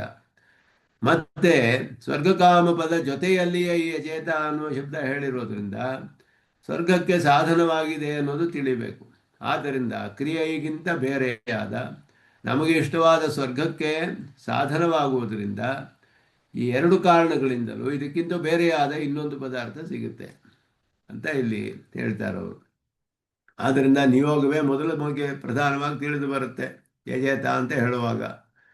ಅದರ ಜೊತೆಯಲ್ಲಿ ಹೇಳಿರೋದ್ರಿಂದ ಅದು ಸ್ವರ್ಗವನ್ನು ಸಿದ್ಧಿಸೋಕ್ಕೆ ಅನುಕೂಲವಾಗಿದೆ ಇದು ಅನ್ನುವ ಬುದ್ಧಿಯೂ ಉಂಟಾಗುತ್ತೆ ನಿಯೋಗಕ್ಕೆ. ನಮಗೆ ಬೇಕಾದ ಸ್ವರ್ಗ ಸಾಧಿಸೋಕ್ಕೆ ಇದು ಅನುಕೂಲವಾಗಿದೆ. ಯಾಕೆ ಅಂದರೆ ಸ್ವರ್ಗಕಾಮ ಯಜೇತ ಅನ್ನುವಾಗ ಸ್ವರ್ಗಕಾಮದ ಜೊತೆಯೇ ಯಜೇತ ಅನ್ನೋದು ಬಂದಿರೋದ್ರಿಂದ ಇದರಿಂದ ಉಂಟಾಗುವ ಅಪೂರ್ವವು ನಮಗೆ ಬೇಕಾದ ಸ್ವರ್ಗವನ್ನು ಸಾಧಿಸೋಕ್ಕೆ ಅನುಕೂಲವಾಗಿರುತ್ತೆ. ಯಾವಾಗಲೂ ಬರುವ ಸ್ವರ್ಗವನ್ನು ಸಾಧಿಸೋದ್ರಿಂದ ಅಲ್ಲಿಯವರೆಗೂ ಇರಬೇಕಾದ್ರಿಂದ ಸ್ಥಿರವಾಗಿಯೂ ಇರುತ್ತೆ. ಇದು ಬೇರೆ ಪ್ರಮಾಣಗಳಿಂದಲೂ ನಮಗೆ ತಿಳಿದು ಬರೋದಿಲ್ಲ. ಈ ಎಲ್ಲ ಕಾರಣದಿಂದ ಅಪೂರ್ವ ಅನ್ನೋದನ್ನು ಸಾರಿಸಬೇಕು. ಇದೆಲ್ಲ ಬರೀ ತರ್ಕ. ಇದರಲ್ಲಿ ನನು ಭೃತ್ಯಾನ ಇಷ್ಟಪ್ರದಸ್ಯಾಪಿ ರಾಜ್ಞೋ ಯಥಾ ಪ್ರಾಧಾನ್ಯಂ ತಥಾ ಸ್ವಪ್ರಧಾನಭೂತ ಏವ ನಿಯೋಗಃ ಪ್ರತೀಯತೆ. ಸ್ವಸ್ಯ ಅನುಷ್ಠಾತು ಇಷ್ಟಪ್ರದಸ್ಯ ಸ್ಯಾತ್ ರಾಜವದಿತಿ ಪ್ರಥಮಂ ಪ್ರಧಾನತೆಯ ಏವ ಪ್ರತೀತತ್ವಾತ್ ನ ಸ್ವತಃ ಇಷ್ಟತ್ವ ಅನುಪಪತ್ತಿ. ಅದನ್ನ ಇಲ್ಲಿ ಪೂರ್ವ ಪಕ್ಷದ ಇದೆಲ್ಲ ಹೇಳ್ತಾರೆ. ಭೃತ್ಯಾನಾಂ ಇಷ್ಟಪ್ರದಸ್ಯಾಪಿ ಅಂತ ಹೇಳಿದ್ರು. ಭೃತ್ಯನಿಗೆ ಇಷ್ಟವಾದದ್ದು ಯಾವುದೋ ಒಂದು ಕೊಡ್ತಾನೊಬ್ಬ ರಾಜ. ಇಷ್ಟಪ್ರದಸ್ಯಾಪಿ ರಾಜ್ಞ ಯಥಾ ಪ್ರಾಧಾನ್ಯಂ. ರಾಜನಿಗೆ ಅಲ್ಲಿ ಪ್ರಧಾನ, ಇಷ್ಟಪ್ರಧಾನವಾದ ರಾಜನಿಗೆ ಪ್ರಾಧಾನ್ಯ. ಹಾಗೆಯೇ ಸ್ವಪ್ರಧಾನಭೂತ ಏವ ನಿಯೋಗ ಪ್ರತೀಯತೆ. ನಿಯೋಗವು ತನಗೆ ತಾನೇ ಯಾಕೆ ಅಂತ ಹೇಳಿದ್ರೆ ಇಷ್ಟಪ್ರದವಾಗುವುದು ಅಂದರೆ ನಿಯೋಗವೇ. ರಾಜ ಹೇಗೆ ಭೃತ್ಯನಿಗೆ ರಾಜನೇ ಪ್ರಧಾನವಾಗಿದ್ದಾನೋ, ಇಷ್ಟವಾದದ್ದನ್ನು ಕೊಡ್ತಾನೋ, ಹಾಗೆ ನಿಯೋಗವೇ ಪ್ರಧಾನವಾಗುತ್ತೆ ಇಲ್ಲಿ. ಯಾಕೆ ಅಂದರೆ ಸ್ವಪ್ರಧಾನಭೂತ ಏವ ನಿಯೋಗ ಪ್ರತೀಯತೆ. ಸ್ವಸ್ಯ ಅನುಷ್ಠಾತಿಹು ಇಷ್ಟಪ್ರದಸ್ಯ ಸ್ಯಾತ್ ರಾಜವದಿತಿ. ಅನುಷ್ಠಾನ ಮಾಡೋವನಿಗೆ ಇಷ್ಟವಾದನ್ನು ಉಂಟು ಮಾಡುತ್ತೆ ಅದು ನಿಯೋಗ ಅಂತ ಹೇಳೋದು. ಆದ್ದರಿಂದ ಪ್ರಥಮಂ ಪ್ರಧಾನತೆಯ ಪ್ರತಿದ್ವಾತ ಸ್ವತಃ ಇಷ್ಟತ್ವ ಅನುಪಪತ್ತಿ. ಆದ್ದರಿಂದ ಅನುಪಪತ್ತಿ ಹೇಳೋಕ್ಕಾಗೋದಿಲ್ಲ ನಿಮಗೆ, ಅದು ಕೂಡ ಇಷ್ಟವಾಗುತ್ತೆ. ಆತ್ಮಸಿದ್ಧಿ ಅನುಕೂಲಸ್ಯ ನಿಯೋಜ್ಯಸ್ಯ ಪ್ರಸಿದ್ಧೇ ಕುರ್ವನ್ ಸ್ವರ್ಗಾಧಿಕಮಪಿ ಪ್ರಧಾನಂ ಕಾರ್ಯಮೇವನಃ. ಎಲ್ಲ ಇಲ್ಲಿ ಅವರು ಹೇಳುವಂತಹ ಕೆಲವು ಕಾರಿಕೆಗಳನ್ನೆಲ್ಲ ಹೇಳ್ತಾರೆ. ಅದನ್ನು ಅನುಭಾಷ್ಯ ಪರಿಹರತಿ ನಚವಾಚ್ಯಂ ಇತಿ ಕುತಃ ಇತರಾತ ಯಜೇತ ಇತಿ ನಚವಾಚ್ಯಂ ಅಂತ ಹೇಳಿ ಅದಕ್ಕೆ ಉತ್ತರವನ್ನೇ ಇಟ್ಕೊಳ್ತಾರೆ. ಯಜೇತ ಇತಿ ಧಾತ್ವರ್ಥಸ್ಯ. ಇದು ನಾವು ಕೊಡುವ ಉತ್ತರ. ಅದಕ್ಕೆ ಪುರುಷ ಪ್ರಯತ್ನ ಸಾಧ್ಯತಾ ಪ್ರತೀಯತೆ. ಧಾತ್ವರ್ಥಕ್ಕೆ ಪುರುಷನ ಪ್ರಯತ್ನವು ಸಿದ್ಧಿಸುತ್ತೆ. ಧಾತ್ವರ್ಥಸ್ಯ ಪ್ರಥಮ ಪ್ರತಿಪನ್ನಸ್ಯಾಪಿ ವಾಕ್ಯಾರ್ಥ ಪರಿತ್ಯಾಗೆ ದೃಷ್ಟಾಂತತ್ವ ಗರ್ಭಿತಂ. ಕಥಮಿತಿ ಶಂಕಾಯಾಂ ಸ್ವರ್ಗ ಕಾಮಪದ ಸಮವ್ಯಾಹಾರಾದೇವ ಧಾತ್ವರ್ಥ ಅತಿರಿಕ್ತ ಸಿದ್ಧಿ ಇತ್ಯಾಹ ಸ್ವರ್ಗ ಇತಿ. ಅದರಿಂದ ಧಾತುಗಿಂತ ಬೇರೆಯಾದ ಒಂದು ಅರ್ಥ ಹೇಗೆ ಸಿದ್ಧಿಸುತ್ತೆ ಅಂದರೆ ಸ್ವರ್ಗಕಾಮದ ಅನ್ನುವ ಶಬ್ದದೊಡನೆ ಹೇಳಿರೋದ್ರಿಂದ ಪ್ರಾಧಾನ್ಯಾದಿ ವಿವಕ್ಷಿತಂ ತಚ್ಚ ಧಾತ್ವರ್ಥ ಅತಿರಿಕ್ತತ್ವ ಅತಿರಿಕ್ತಸ್ಯ ಕಾರ್ಯಸ್ಯ ಸ್ವರ್ಗಧಾತುತ್ವೇ ನಿರ್ಬಂಧನಂ ನೈಕಾಮಿಯ ಕಾಮ ಸಾಧನೆ ನ್ಯಾಯಾದ. ಒಬ್ಬ ಇಷ್ಟಪಡುವವನು ಕಾಮ ಸಾಧನೆ ಆಗಿರೋದ್ರಲ್ಲಿ ನಿಯೋಜಿಸಲ್ಪಡೋಕ್ಕೆ ಸಾಧ್ಯವಾಗೋದಿಲ್ಲ ಅಂತ ಹೇಳಿದ್ರೆ, ಇವನಿಗೆ ಅಪೂರ್ವ ಅನ್ನೋದು ಅನುಕೂಲವಾಗಿರುತ್ತೆ ಅಂತ ಹೇಳಿದ್ರೆ, ಅಪೂರ್ವವನ್ನು ಉತ್ಪತ್ತಿ ಮಾಡೋಕ್ಕೆ ಈಗ ಯಾಗ ಮಾಡು ಅಂತ ಯಾರು ಹೇಳೋದಿಲ್ಲ. ಹೇಳಿದ್ರೆ ಯಾರು ಯಾಗವನ್ನು ಮಾಡೋದಿಲ್ಲ. ಅವನನ್ನು ನಿನಗೆ ಕಾಮಕ್ಕೆ ನಿನ್ನ ಇಷ್ಟಪಟ್ಟ ಪದಾರ್ಥ ಸಾಧನೆ ಆಗದೇ ಇರೋದನ್ನು ಪಡೆದುಕೊಳ್ಳೋಕ್ಕೋಸ್ಕರ ಈ ಕೆಲಸವನ್ನು ಮಾಡು ಅಂತ ಯಾರಾದರೂ ಹೇಳಿದ್ರೆ ಯಾರಾದರೂ ಮಾಡ್ತಾರೆ? ಆ ಕೆಲಸವನ್ನು ಮಾಡೋದಿಲ್ಲ. ನಿನಗೆ ಸ್ವರ್ಗ ಸಿಗುತ್ತೆ ಆದ್ದರಿಂದ ಯಾಗ ಮಾಡು ಅಂದರೆ ಆವಾಗ ಮಾಡ್ತಾನವನು. ಪುತ್ರಕಾಮೇಷ್ಟಿ ಯಾಗ ಮಾಡ್ದ ದಶರಥ ಯಾಕೆ ಅಂದರೆ ಹುಟ್ಟು ಸಿಗ್ತಾನೆ ಅಂತ ಹೇಳಿಬಿಟ್ಟೆ ಹೊರತು ಒಂದು ಅಪೂರ್ವ ಉತ್ಪತ್ತಿ ಆಗುತ್ತೆ ಅನ್ನೋ ದೃಷ್ಟಿಯಿಂದ ಮಾಡಲಿಲ್ಲ ಅವನು. ಅಪೂರ್ವ ಉತ್ಪತ್ತಿ ಆಗುತ್ತೆ, ಅದಕ್ಕೆ ನೀವು ಪುತ್ರಕಾಮೇಷ್ಟಿ ಮಾಡು ಅಂತ ಹೇಳಿದ್ರೆ ಯಾರಿಗಾದ್ರೂ ಪ್ರವೃತ್ತಿ ಬರುತ್ತೆ ಅದರಲ್ಲಿ? ಬರೋದಿಲ್ವಲ್ಲ. ಅದುವೇ ಇಲ್ಲಿ ನಹಿ ಕಾಮಿ ಅಕಾಮ ಸಾಧನೆ ನಿಯೋಕ್ತುಂ ಶಕ್ಯತೆ ಅನ್ನೋದು ಇದು ಅವ್ರು ಹೇಳೋದು ನ್ಯಾಯ. ಅವನಿಗೆ ಇಷ್ಟವಾಗದೇ ಇರೋದನ್ನ ಮಾಡೋದಕ್ಕೋಸ್ಕರ ಅವನ ಪ್ರವೃತ್ತಿ ಮಾಡೋಕ್ಕಾಗೋದಿಲ್ಲ. ಅಪೂರ್ವ ಉತ್ಪನ್ನ ಆಗುತ್ತೆ, ಪುತ್ರಕಾಮೇಷ್ಟಿ ಯಾಗ ಮಾಡು ಅಂತ ದಶರಥನಿಗೆ ಹೇಳಿದ್ರೇನವರು ಪುತ್ರರನ್ನು ಪಡೆದುಕೊಳ್ಳೋಕೆ ಮಾಡು ಅಂತ ಕೇಳಿದ್ದವರು. ಆದ್ದರಿಂದ ನೀವು ಹೇಳೋದು ಹೇಗಿದೆ ಅಂದರೆ ಅಪೂರ್ವ ಉತ್ಪನ್ನವಾಗೋಕ್ಕೆ ನೀವು ಇದು ಯಾಗವನ್ನು ಮಾಡಬೇಕು, ಅದುವೇ ಪ್ರಧಾನವಾಗಿ ತಿಳಿದು ಬರ್ತಿದೆ ಈ ಯಾಗ ಯಜೇತ ಅಂತ ಹೇಳೋದ್ರಿಂದ. ಅದು ನಮಗೆ ಸ್ವರ್ಗವನ್ನು ಉಂಟು ಮಾಡುತ್ತೆ, ಅದರಿಂದಲೇ ಅವನು ಪ್ರವೃತ್ತಿ ಮಾಡ್ತಾನೆ. ಈಗ ಹೇಳೋದು ಸರಿ ಇಲ್ಲ ಅನ್ನೋದನ್ನು ಹೇಳ್ತಾ ಇದ್ದಾರೆ ಇಲ್ಲಿ. ಸ್ವರ್ಗ ಸಾಧನತ್ವ ಪ್ರತೀತಿ ನಿಬಂಧನತ್ವ ನ ಚ ಕುತಃ ಇತರ ಪದಾರ್ಥಾನ್ವಯ ಯೋಗ್ಯಸ್ಯೈವ ಪದಾರ್ಥರ ಪ್ರತಿಪಾದ್ಯತ್ವಮಿತಿ ಲೋಕವ್ಯುತ್ಪತ್ತಿ ಭಂಗೇನ ಅಪೂರ್ವಸ್ಯ ವಾಚ್ಯತ್ವಂ ಕಲ್ಪಿತಂ. ಅಪೂರ್ವವೇ ಇದಕ್ಕೆ ವಾಚ್ಯವಾದದ್ದು. ಯಜೇತ ಅನ್ನುವಾಗ ಲಿಂಗ್ ಅಂತ ಹೇಳುವಾಗ ಲಿಂಗ್ ಲಕಾರ ಇದೆಯಲ್ಲ, ಯಜೇತ ಅನ್ನೋದಕ್ಕೆ ವಾಚ್ಯತ್ವ ಅದನ್ನು ತಿಳಿಯುವ ಅರ್ಥ ಏನು ಅಂದರೆ ಅಪೂರ್ವ ಅನ್ನೋದು ನೀವು ಕಲ್ಪನೆ ಮಾಡಿರುವಂಥದ್ದಷ್ಟೇ. ಅದು ಅರ್ಥವಾದು ಸರಿ ಇಲ್ಲ ಅದು. ಆದ್ದರಿಂದ ಲೋಕದ ವ್ಯುತ್ಪತ್ತಿಯು ಅದರಿಂದ ಭಂಗವಾಗುತ್ತೆ. ಲೋಕದಲ್ಲಿ ಈ ರೀತಿ ಯಾರು ವ್ಯುತ್ಪತ್ತಿ ಹೇಳೋದಿಲ್ಲ. ಆದ್ದರಿಂದ ನೀವು ಹೇಳೋತಿದು ಸರಿ ಇಲ್ಲ ಅಂತ ಹೇಳ್ತೀರಾ. ಇದರ್ಥ ಪದಾರ್ಥ ಅನ್ವಯ ಯೋಗ್ಯ ಸೇವೆ ಪದಾರ್ಥ ಪ್ರತಿಪಾದ್ಯತ್ವ ಕುತಃ ಧಾತ್ವತ್ವಸ್ಯ ಪ್ರಥಮ ಪ್ರತಿಪನ್ನತ್ವ ಕಥನೆ ಕಿಂ ಪ್ರಯೋಜನಂ ಎಲ್ಲ ಇವಾಗ ಸಂಗ್ರಹ ಮಾಡಿ ಹೇಳ್ತಾರೆ. ಏತದುಕ್ತಂ ಭವತಿ ಅನ್ನೋದು ನಮ್ಮ ಸಿದ್ಧಾಂತದ ಒಂದು ಸಂಗ್ರಹ. ಈಗ ಸಮಭಿವ್ಯಾಹೃತ ಪದಾಂತರವಾಚ್ಯ ಅನ್ವಯ ಯೋಗ್ಯಮೇವ ಇತರ ಪದ ಪ್ರತಿಪಾದ್ಯಂ, ಇದುವೇ ಅನ್ವಿತಾಭಿಧಾನ ಅನ್ನುವ ವಾದ. ಅನ್ವಿತಾಭಿಧಾನವಾದ ಅನ್ನೋದು ಇದುವೇ. ಅನ್ವಿತಾಭಿಧಾಯಿ ಪದ ಸಂಘಾತ ರೂಪ ವಾಕ್ಯ ಶ್ರವಣ, ಇದುವೇ ಅನ್ವಿತಾಭಿಧಾನ ಅನ್ನೋದು ಪ್ರಧಾನವಾಗಿ ಸಮನಂತರಮೇವ ಪ್ರತೀಯತೆ. ಒಂದು ವಾಕ್ಯವನ್ನು ನೋಡಿದ್ರೆ ನಾವು ಆ ವಾಕ್ಯದಲ್ಲಿ ಒಂದೊಂದು ಪದವು ಕೂಡ ಇನ್ನು ಮಿಕ್ಕ ಪದಗಳಿಗೆ ಅನ್ವಿತವಾಗಿ ಒಂದು ಅರ್ಥವನ್ನು ನಮಗೆ ತಿಳಿಸಬೇಕು.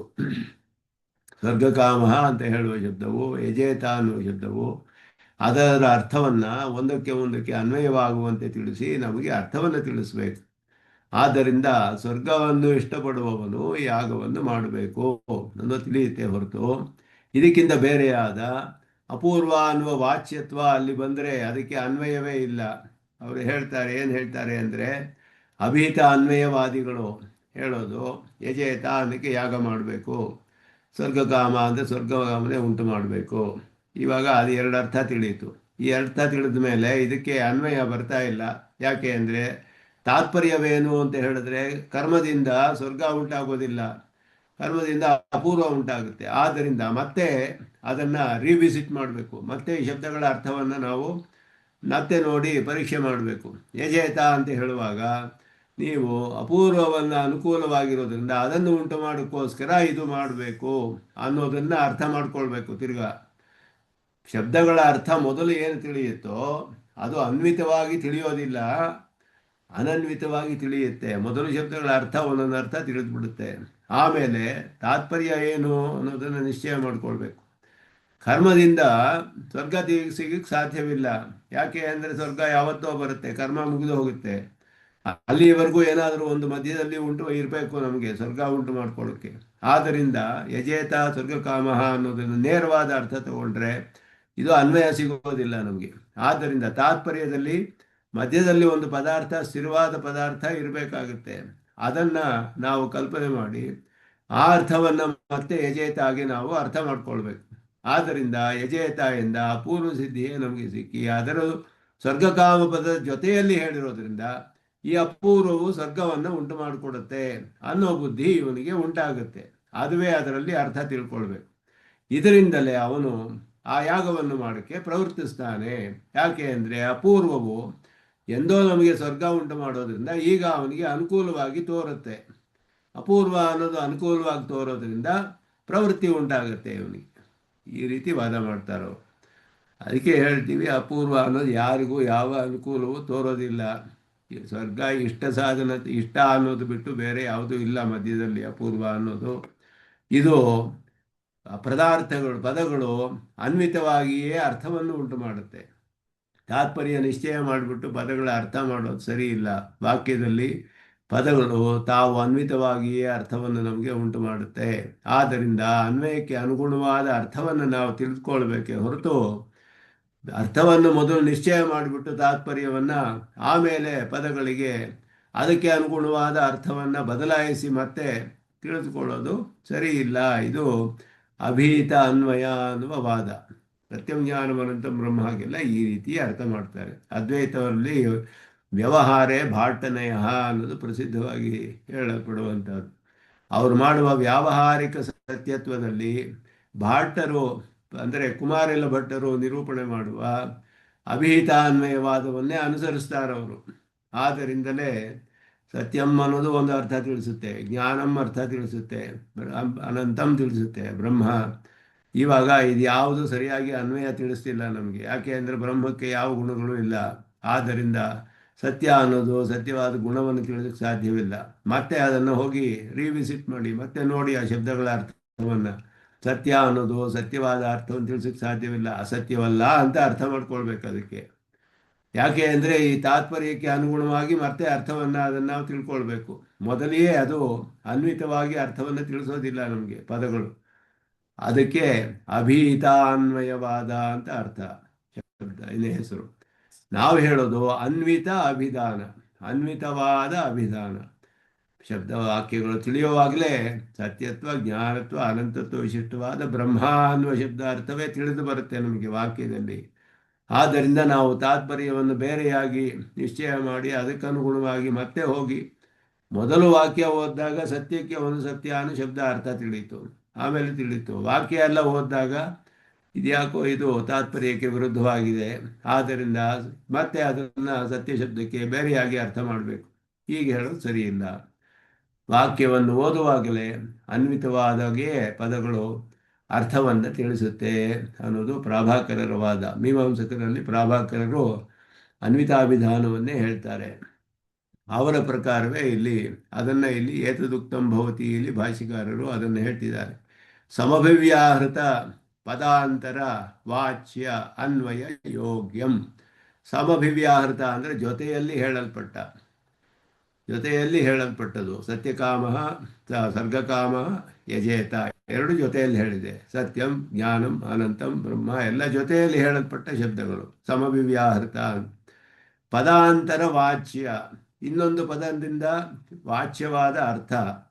ಅನ್ವಯ ಯೋಗ್ಯಂ, ಅದಕ್ಕೆ ಅನ್ವಯಕ್ಕೆ ಯೋಗ್ಯವಾದ ಅರ್ಥವನ್ನೇ ಇತರ ಪದ ಪ್ರತಿಪಾದ್ಯಂ, ಬೇರೆ ಪದಗಳು ತಿಳಿದು ಬರುತ್ತೆ. ಆದ್ದರಿಂದ ಈ ಪದಗಳೆಲ್ಲ ಮಿಕ್ಕ ಪದಗಳಿಗೆ ಅನ್ವಯಕ್ಕೆ ಯೋಗ್ಯವಾಗುವ ಅರ್ಥವನ್ನೇ ತಿಳಿಸುತ್ತೆ ನಮಗೆ ವಾಕ್ಯದಲ್ಲಿ. ಜೊತೆಯಲ್ಲಿ ಹೇಳಲ್ಪಟ್ಟ ಪದಗಳು ಬೇರೆ ಪದಗಳಲ್ಲಿ ಹೇಳಲ್ಪಟ್ಟ ಅರ್ಥಗಳಿಗೆ ಅನ್ವಿತವಾಗಿಯೇ ಅರ್ಥವನ್ನು, ಒಂದು ವಾಕ್ಯಾರ್ಥವನ್ನು ತಿಳಿಸುತ್ತೆ. ಅದುವೇ ಇದಕ್ಕೆ ಅರ್ಥ. ಸಮಭಿವ್ಯಾಹೃತ ಪದಾಂತರವಾಚ್ಯ ಅನ್ವಯಯೋಗ್ಯಂ ಏವ ಇತರ ಪದ ಪ್ರತಿಪಾದ್ಯಂ. ಬೇರೆ ಒಂದು ಪದಕ್ಕೆ ಅನ್ವಯಕ್ಕೆ ಅನುಗುಣವಾದ ಅರ್ಥವನ್ನು ಇನ್ನೊಂದು ಪದವು ತಿಳಿಸುತ್ತೆ ವಾಕ್ಯದಲ್ಲಿ. ಆದ್ದರಿಂದ ಅನನ್ವಿತವಾದ ಅರ್ಥಗಳನ್ನು ತಿಳಿಸೋದಿಲ್ಲ, ಮೊದಲಿಯೇ ಅನ್ವಿತವಾದ ಅರ್ಥವನ್ನೇ ತಿಳಿಸುತ್ತೆ. ಅನ್ವಿತವಾದ ಅಭಿಧಾನ, ಅನ್ವಿತಾಭಿಧಾನವಾದ ಅಂತ ಇದಕ್ಕೆ ಹೆಸರು. ಇತಿ ಅನ್ವಿತಾಭಿಧಾಯಿ ಪದಸಂಘಾತ ರೂಪ. ಅನ್ವಿತಾಭಿಧಾಯಿ ಪದಗಳ ಒಂದು ಗುಂಪು, ಸಂಘಾತ ರೂಪ. ವಾಕ್ಯ ಅಂದರೆ ಪದಸಂಘಾತ. ಆ ಪದಸಂಘಾತ ಹೇಗಿದೆ ಅಂದರೆ ಅನ್ವಿತ ಅಭಿಧಾಯಿ, ಅನ್ವಿತವಾಗಿಯೇ ಅರ್ಥಗಳನ್ನು ತಿಳಿಸೋದು. ಇದರ ಶ್ರವಣ ಸಮನಂತರಮೇವ, ಅದರ ಶ್ರವಣವು ಕೇಳಿದ ಮೇಲೆ ವಾಕ್ಯಾರ್ಥ ನಮಗೆ ತಿಳಿದು ಬರುತ್ತೆ. ತಚ್ಚ ಸ್ವರ್ಗ ಸಾಧನ ರೂಪಂ, ಸ್ವರ್ಗ ಕಾಮೋಜೇತ ಅನ್ನುವಾಗ ಸ್ವರ್ಗ ಸಾಧನತ್ವ ಅನ್ನೋದು ತಿಳಿದು ಬರುತ್ತೆ. ಅತಃ ಕ್ರಿಯಾವತ್ ಅನನ್ಯಾರ್ಥದಾಪಿ ವಿರೋಧಾದೇವ ಪರಿತ್ಯಕ್ತ. ಆದ್ದರಿಂದ ಕ್ರಿಯೆಯಲ್ಲಿಯೇ ಅರ್ಥ ಅಂತ ಹೇಳೋದು ಕೂಡ ಬೇರೆ ಅರ್ಥವಾಗಿ ಹೋಗುತ್ತೆ. ಅದಕ್ಕೆ ಈ ವಾಕ್ಯಗಳಿಗೆಲ್ಲ ಕ್ರಿಯೆಯಲ್ಲಿಯೇ ಅರ್ಥ ಅನ್ನೋದು ತಾತ್ಪರ್ಯ, ಅದು ಕೂಡ ಸರಿ ಇಲ್ಲ. ಆದ್ದರಿಂದ ಇವಾಗ ಸತ್ಯಂ ಜ್ಞಾನಂ ಅನಂತಂ ಬ್ರಹ್ಮ ಹೇಳಿತು. ಈ ವಾಕ್ಯಗಳಿಗೆಲ್ಲ ಕ್ರಿಯೆಯಲ್ಲಿ ಅರ್ಥ ಇರಬೇಕು, ಇದೇನು ಕ್ರಿಯೆಯಲ್ಲಿ ಅರ್ಥವಿಲ್ವಲ್ಲ. ಆದ್ದರಿಂದ ಇದಕ್ಕೆ ನೇರವಾಗಿ ಅರ್ಥ ತಿಳಿಸೋಕ್ಕಾಗೋದಿಲ್ಲ. ಬೇರೆ ಒಂದು ವಾಕ್ಯಕ್ಕೆ ಶೇಷಭೂತವಾಗಿಯೇ ಇದರ ಅರ್ಥವನ್ನು ತಿಳಿಬೇಕು, ಹೀಗೆ ಹೇಳೋದು ಸರಿ ಇಲ್ಲ. ಸ್ವತಂತ್ರವಾಗಿ ಸ್ವಪ್ರಮಾಣ ಶಬ್ದಗಳು ತಮ್ಮ ಅರ್ಥವನ್ನು ತಿಳಿಸುವ ಶಕ್ತಿಯನ್ನು ಹೊಂದಿದೆ. ಬೋಧ್ಯ ಬೋಧಕ ಭಾವ ಶಬ್ದವಿದೆ. ಆದ್ದರಿಂದ ಕ್ರಿಯಾರ್ಥತ್ವವು ಕೂಡ ಅನನ್ಯಾರ್ಥವಾಯಿತು. ಕ್ರಿಯೆಯನ್ನೇ ತಿಳಿಸುತ್ತೆ ವಾಕ್ಯ ಅಂತ ಹೇಳೋದು ಕೂಡ ನೀವು ಅಭಿಧಾನ್ವಯವಾದ ಥರ, ಅದು ಅನ್ವಿತಾಭಿಧಾನವಾಗೋದಿಲ್ಲ. ಅನ್ವಿತವಾದ ಅಭಿಧಾನ ಏನು ತಿಳಿಸುತ್ತೋ ವಾಕ್ಯ ಹಾಗೆ ತಿಳಿಸುತ್ತೆ ಅನ್ವಯವಾಗಿ. ಅದು ಕ್ರಿಯೆ ಆಗಿರಬೇಕು ಅನ್ನೋ ರೂಲ್ ಇಲ್ಲ, ನಿಯಮವಿಲ್ಲ. ಕ್ರಿಯೆಯೇ ಆಗಿರಬೇಕಾಗಿಲ್ಲ. ಅದು ಸಿದ್ಧವಾದ ವಸ್ತುವನ್ನು ಬೋಧಿಸ್ಬೋದು ಶಬ್ದ. ಕ್ರಿಯೆಯಲ್ಲಿ ತಿಳಿದೇ ನಮಗೆ ಶಬ್ದದ ಅರ್ಥ ತಿಳಿಬೇಕು ಅನ್ನುವ ನಿಯಮವಿಲ್ಲ. ಅದು ಕೂಡ ಅನನ್ಯಾರ್ಥ, ಅದು ಕೂಡ ವಿರುದ್ಧವಾಗುತ್ತೆ ವಾಕ್ಯ ಅರ್ಥ ಜ್ಞಾನ ಮಾಡೋದಕ್ಕೆ, ತಿಳಿಯೋದಕ್ಕೆ.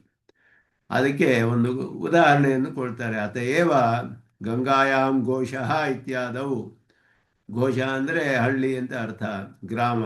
ಗಂಗೆಯಲ್ಲಿ ಒಂದು ಹಳ್ಳಿ ಇದೆ, ಗ್ರಾಮವಿದೆ ಅಂತ ಹೇಳಿದ್ರೆ ಘೋಷ ಪ್ರತಿ ಘೋಷ ಪ್ರತಿವಾದ ಯೋಗ್ಯಾರ್ಥ ಪ್ರತಿವಾಸ ಅಂತ ಹೇಳಿಬಿಟ್ಟು ಅಲ್ಲಿ ವಾಸ ಮಾಡುವುದು. ಯೋಗ್ಯಾರ್ಥ ಉಪಸ್ಥಾಪನ ಪರತ್ವಂ ಗಂಗಾಪದಸ್ಯ ಆಶ್ರೀಯತೆ. ಆದ್ದರಿಂದ ಘೋಷ ಪ್ರತಿವಾಸ ಯೋಗ್ಯಾರ್ಥ ಉಪಸ್ಥಾಪನ ಪರತ್ವಂ. ಗಂಗಾಯಾಮ್ ಘೋಷ ಅಂತ ಹೇಳಿದ್ರೆ ಹಳ್ಳಿಯಲ್ಲಿ ವಾಸ ಮಾಡುವುದಕ್ಕೆ ಯೋಗ್ಯವಾದ ಅರ್ಥವನ್ನು ಗಂಗಾಪದದಲ್ಲಿ ಲಕ್ಷಣಾರ್ಥವನ್ನು ಆಶ್ರಯಿಸಬೇಕು. ಗಂಗೆಯ ಪಕ್ಕದಲ್ಲಿರುವ ಹಳ್ಳಿ. ಯಾಕೆ ಅಂದರೆ ಗ್ರಾಮದಲ್ಲಿ ವಾಸ ಮಾಡೋಕ್ಕೆ ಯೋಗ್ಯವಾಗಿರಬೇಕು. ಆದ್ದರಿಂದ ಅದರಲ್ಲಿ ವಾಸ ಮಾಡೋಕ್ಕೆ ಯೋಗ್ಯವಾದ ಅರ್ಥವನ್ನೇ ಗಂಗಾ ಶಬ್ದವು ತಿಳಿಸಬೇಕು. ಅನ್ವಯ ಇಲ್ಲದೆ ಹೋದರೆ ಬರೋದಿಲ್ಲ. ಅದಕ್ಕೆ ಪ್ರಥಮಂ ಗಂಗಾಪದೇನ ಗಂಗಾರ್ಥ ಸ್ಮೃತಃ ಇತಿ. ಗಂಗಾಪದಾರ್ಥಸ್ಯ ಪೇಯತ್ವಂ ನ ವಾಕ್ಯಾರ್ಥ ಅನ್ವಯೀ ಭವತಿ. ಗಂಗೆಯ ಅರ್ಥ ತಿಳಿಯುತ್ತಲ್ಲ ಮೊದಲು, ಅದು ಏನಂತೆ ಗಂಗಾ ಪದಾರ್ಥ ಅಂದರೆ ಆ ತೀರ್ಥವನ್ನು ನಾವು ಕುಡಿಬೇಕು, ಕುಡಿಯೋದು ಅನ್ನೋ ಅರ್ಥ ವಾಕ್ಯದೊಡನೆ ಅನ್ವಯವಾಗುವುದಿಲ್ಲ. ಏವಂ ಅತ್ರಾಪಿ ಯಜೇತ ಇತ್ಯೇತಾವನ್ಮಾತ್ರ ಶ್ರವಣೆ ಕಾರ್ಯಂ ಅನನ್ಯಾರ್ಥಂ ಸ್ಮೃತಂ. ಕಾರ್ಯವು ಇನ್ನೊಂದು ಅರ್ಥದಲ್ಲಿ ಸ್ಮರಣೆ ಮಾಡುತ್ತೆ ಅಂತ ಹೇಳೋದು. ವಾಕ್ಯಾರ್ಥಾನ್ವಯ ಸಮಯ ಕಾರ್ಯಸ್ಯ ಅನನ್ಯಾರ್ಥತ ನಾವತಿಷ್ಠತೆ. ವಾಕ್ಯಾರ್ಥ ಮಾಡುವಾಗ ಈ ಕಾರ್ಯ ಅನ್ನುವ ಇನ್ನೊಂದು ಪದಾರ್ಥ ಕಾರ್ಯದಲ್ಲಿಯೇ ಹೇಳಬೇಕು ಅನ್ನೋದು ಕೂಡ ಅಲ್ಲಿ ಸಿಗೋದಿಲ್ಲ ನಿಮಗೆ. ಈ ಗಂಗಾಯಾಮ್ ಘೋಷ ಹಾಗೆ ಅದನ್ನು ಉದಾಹರಣೆಯನ್ನು ಹೇಳ್ತಾರೆ. ಅಲ್ಲಿ ಅನ್ವಯವಾಗಿಯೇ ಅರ್ಥ ತಿಳಿಸ್ಬೇಕು. ಗಂಗಾಯಾಮ್ ಘೋಷ ಅಂತ ಹೇಳಿದಾಗಲೇ ಗೊತ್ತಾಗ್ಬಿಡುತ್ತೆ ಹಳ್ಳಿ ನೀರು ಮಧ್ಯ ಇರೋಕ್ಕೆ ಸಾಧ್ಯವಿಲ್ಲ. ಅದರಿಂದ ಗ್ರಾಮ ಅಂದರೆ ವಾಸ ಮಾಡಲು ಯೋಗ್ಯವಾದದ್ದು, ಗಂಗೆಯ ತೀರದಲ್ಲಿರೋದು ಅನ್ನೋದು ತಾನಾಗಿಯೇ ತಿಳಿಸುತ್ತೆ ಅನ್ವಿತವಾದ ಅರ್ಥ ಅದಕ್ಕೆ. ಆದ್ದರಿಂದ ಇದೆಲ್ಲ ಇಲ್ಲಿ ಕಾರ್ಯಾರ್ಥ ಅನ್ನುವುದು ಸಿಗೋದಿಲ್ಲ ನಿಮಗೆ. ಮತ್ತು ಅಭೀತ ಅನ್ವಯವಾದವು ನಿಮಗೆ ಇಲ್ಲಿ ಹೇಳೋದಕ್ಕೆ ಸಾಧ್ಯವಾಗೋದಿಲ್ಲ. ಅದೆಲ್ಲ ಇಲ್ಲಿ ಹೇಳ್ತಾ ಇದ್ದಾರೆ. ಅದಕ್ಕೆ ಮೇಲೆ ಇನ್ನೂ ಬೇಕಾದಷ್ಟು ವಾದಗಳು ಬರುತ್ತೆ ಈ ವಿಷಯದಲ್ಲಿ. ಅಧಿಕವಾದ ವಾದಗಳು ಇನ್ನೂ ಬರುತ್ತೆ. ಅದನ್ನು ನೋಡಿ. ಇದೆಲ್ಲ ಏನಿದ್ರು ಶಬ್ದಜಾಲ, ಇದೆಲ್ಲ ಪದ ಅವರು ಉಪಯೋಗಿಸುವ ಶಬ್ದಗಳನ್ನೆಲ್ಲ ಹೇಳಿ ಅವರು ಹೇಗಾದರೂ ಮಾಡಿ ಅಪೂರ್ವವನ್ನು ಸಾಧಿಸಬೇಕು ಅಂತ ಒಂದು ಹಠ. ಆದ್ದರಿಂದ ಈ ರೀತಿ ಎಲ್ಲ ಶಬ್ದಗಳನ್ನು ಪ್ರಯೋಗ ಮಾಡಿ ಅವರು ಅಪೂರ್ವವನ್ನು ಹೇಗಾದರೂ ಸಾಧಿಸಬೇಕು ಅಂತ ಹೇಳೋದು ತಾತ್ಪರ್ಯ. ಅವರು ನಿಶ್ಚಯ ಮಾಡಿಬಿಟ್ಟಿದ್ದಾರೆ, ಕರ್ಮದಿಂದ ಸ್ವರ್ಗ ಬರೋದಿಲ್ಲ, ಇವಾಗ ಯಾವಾಗಲೋ ಬರೋದು, ಅಪೂರ್ವವೇ ಉತ್ಪನ್ನವಾಗುತ್ತೆ. ಹಾಗೆ ಒಪ್ಕೊಳ್ಳದೆ ಹೋದರೆ ಇಲ್ಲಿ ಕ್ಷಣಸಧ್ವಂಸವಾದ ಕರ್ಮಕ್ಕೆ ಸ್ವರ್ಗ ಅನ್ನೋ ಫಲವೇ ಸಿಗೋದಿಲ್ಲ. ಪೂರ್ಣವಾಗಿ ವೇದಕ್ಕೆ ಇದುವೇ ಹೋಗ್ಬಿಡುತ್ತೆ, ಪ್ರಮಾಣವೇ ಹೋಗ್ಬಿಡುತ್ತೆ. ಆವಾಗ ವೇದವೆಲ್ಲ ಹೇಳುವ ವಿಧಿಗಳಿಗೆಲ್ಲ ಆವಾಗ ಅರ್ಥವೇ ಇರೋದಿಲ್ಲ. ಆದ್ದರಿಂದ ಅದೆರಡಕ್ಕೂ ಕರ್ಮವೇ ಫಲ ಕೊಡುತ್ತೆ ಅನ್ನೋದು ಮೊದಲು ಒಪ್ಕೊಂಡ್ಬಿಟ್ರು. ದೇವತೆ ಫಲ ಕೊಡುತ್ತೆ ಅನ್ನೋದು ಒಪ್ಕೊಂಡಿದ್ದರೆ ಯಾವ ಕಷ್ಟವೂ ಬರ್ತಾ ಇರಲಿಲ್ಲ. ಅದನ್ನು ಒಪ್ಪಿಕೊಂಡು ಕರ್ಮಕ್ಕೆ ಪ್ರಾಧಾನ್ಯ ಕೊಟ್ಟು ಈ ರೀತಿಯಾಗಿ ಎಲ್ಲ ಅವರು ನಿರೂಪಣೆ ಮಾಡ್ತಾರೆ ಭಾಳ ಕಷ್ಟಪಟ್ಟು. ಅದನ್ನು ವೇದಾಂತಿಗಳು ಯಾರೂ ಒಪ್ಕೊಳ್ಳೋದಿಲ್ಲ ಇದನ್ನು. ಆದ್ದರಿಂದ ಇದನ್ನು ನಿರಾಕರಣೆ ಮಾಡ್ತಾ ಇದ್ದಾರೆ. ಅದು ಇನ್ನು ಮುಂದೆ ಮುಂದುವರಿಯುತ್ತೆ.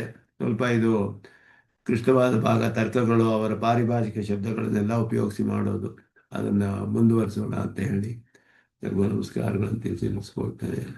ನಿತ್ಯಮಚ್ಯುತ ಪದಾಂಬುಜಮೋಹತಃ ತರಿತರಾಣಿ ಜನಾಯ ಮೇನೆ ಅಸ್ಮದ್ಗುರೋರ್ಭಗವತೋಸ್ಯ ದೇಕಸಿಂಧೋ ರಾಮಾನುಜಸ್ಯ ಚರಣೋ ಶರಣಂ ಪ್ರಪದ್ಯೆ. ನಮಸ್ಕಾರ.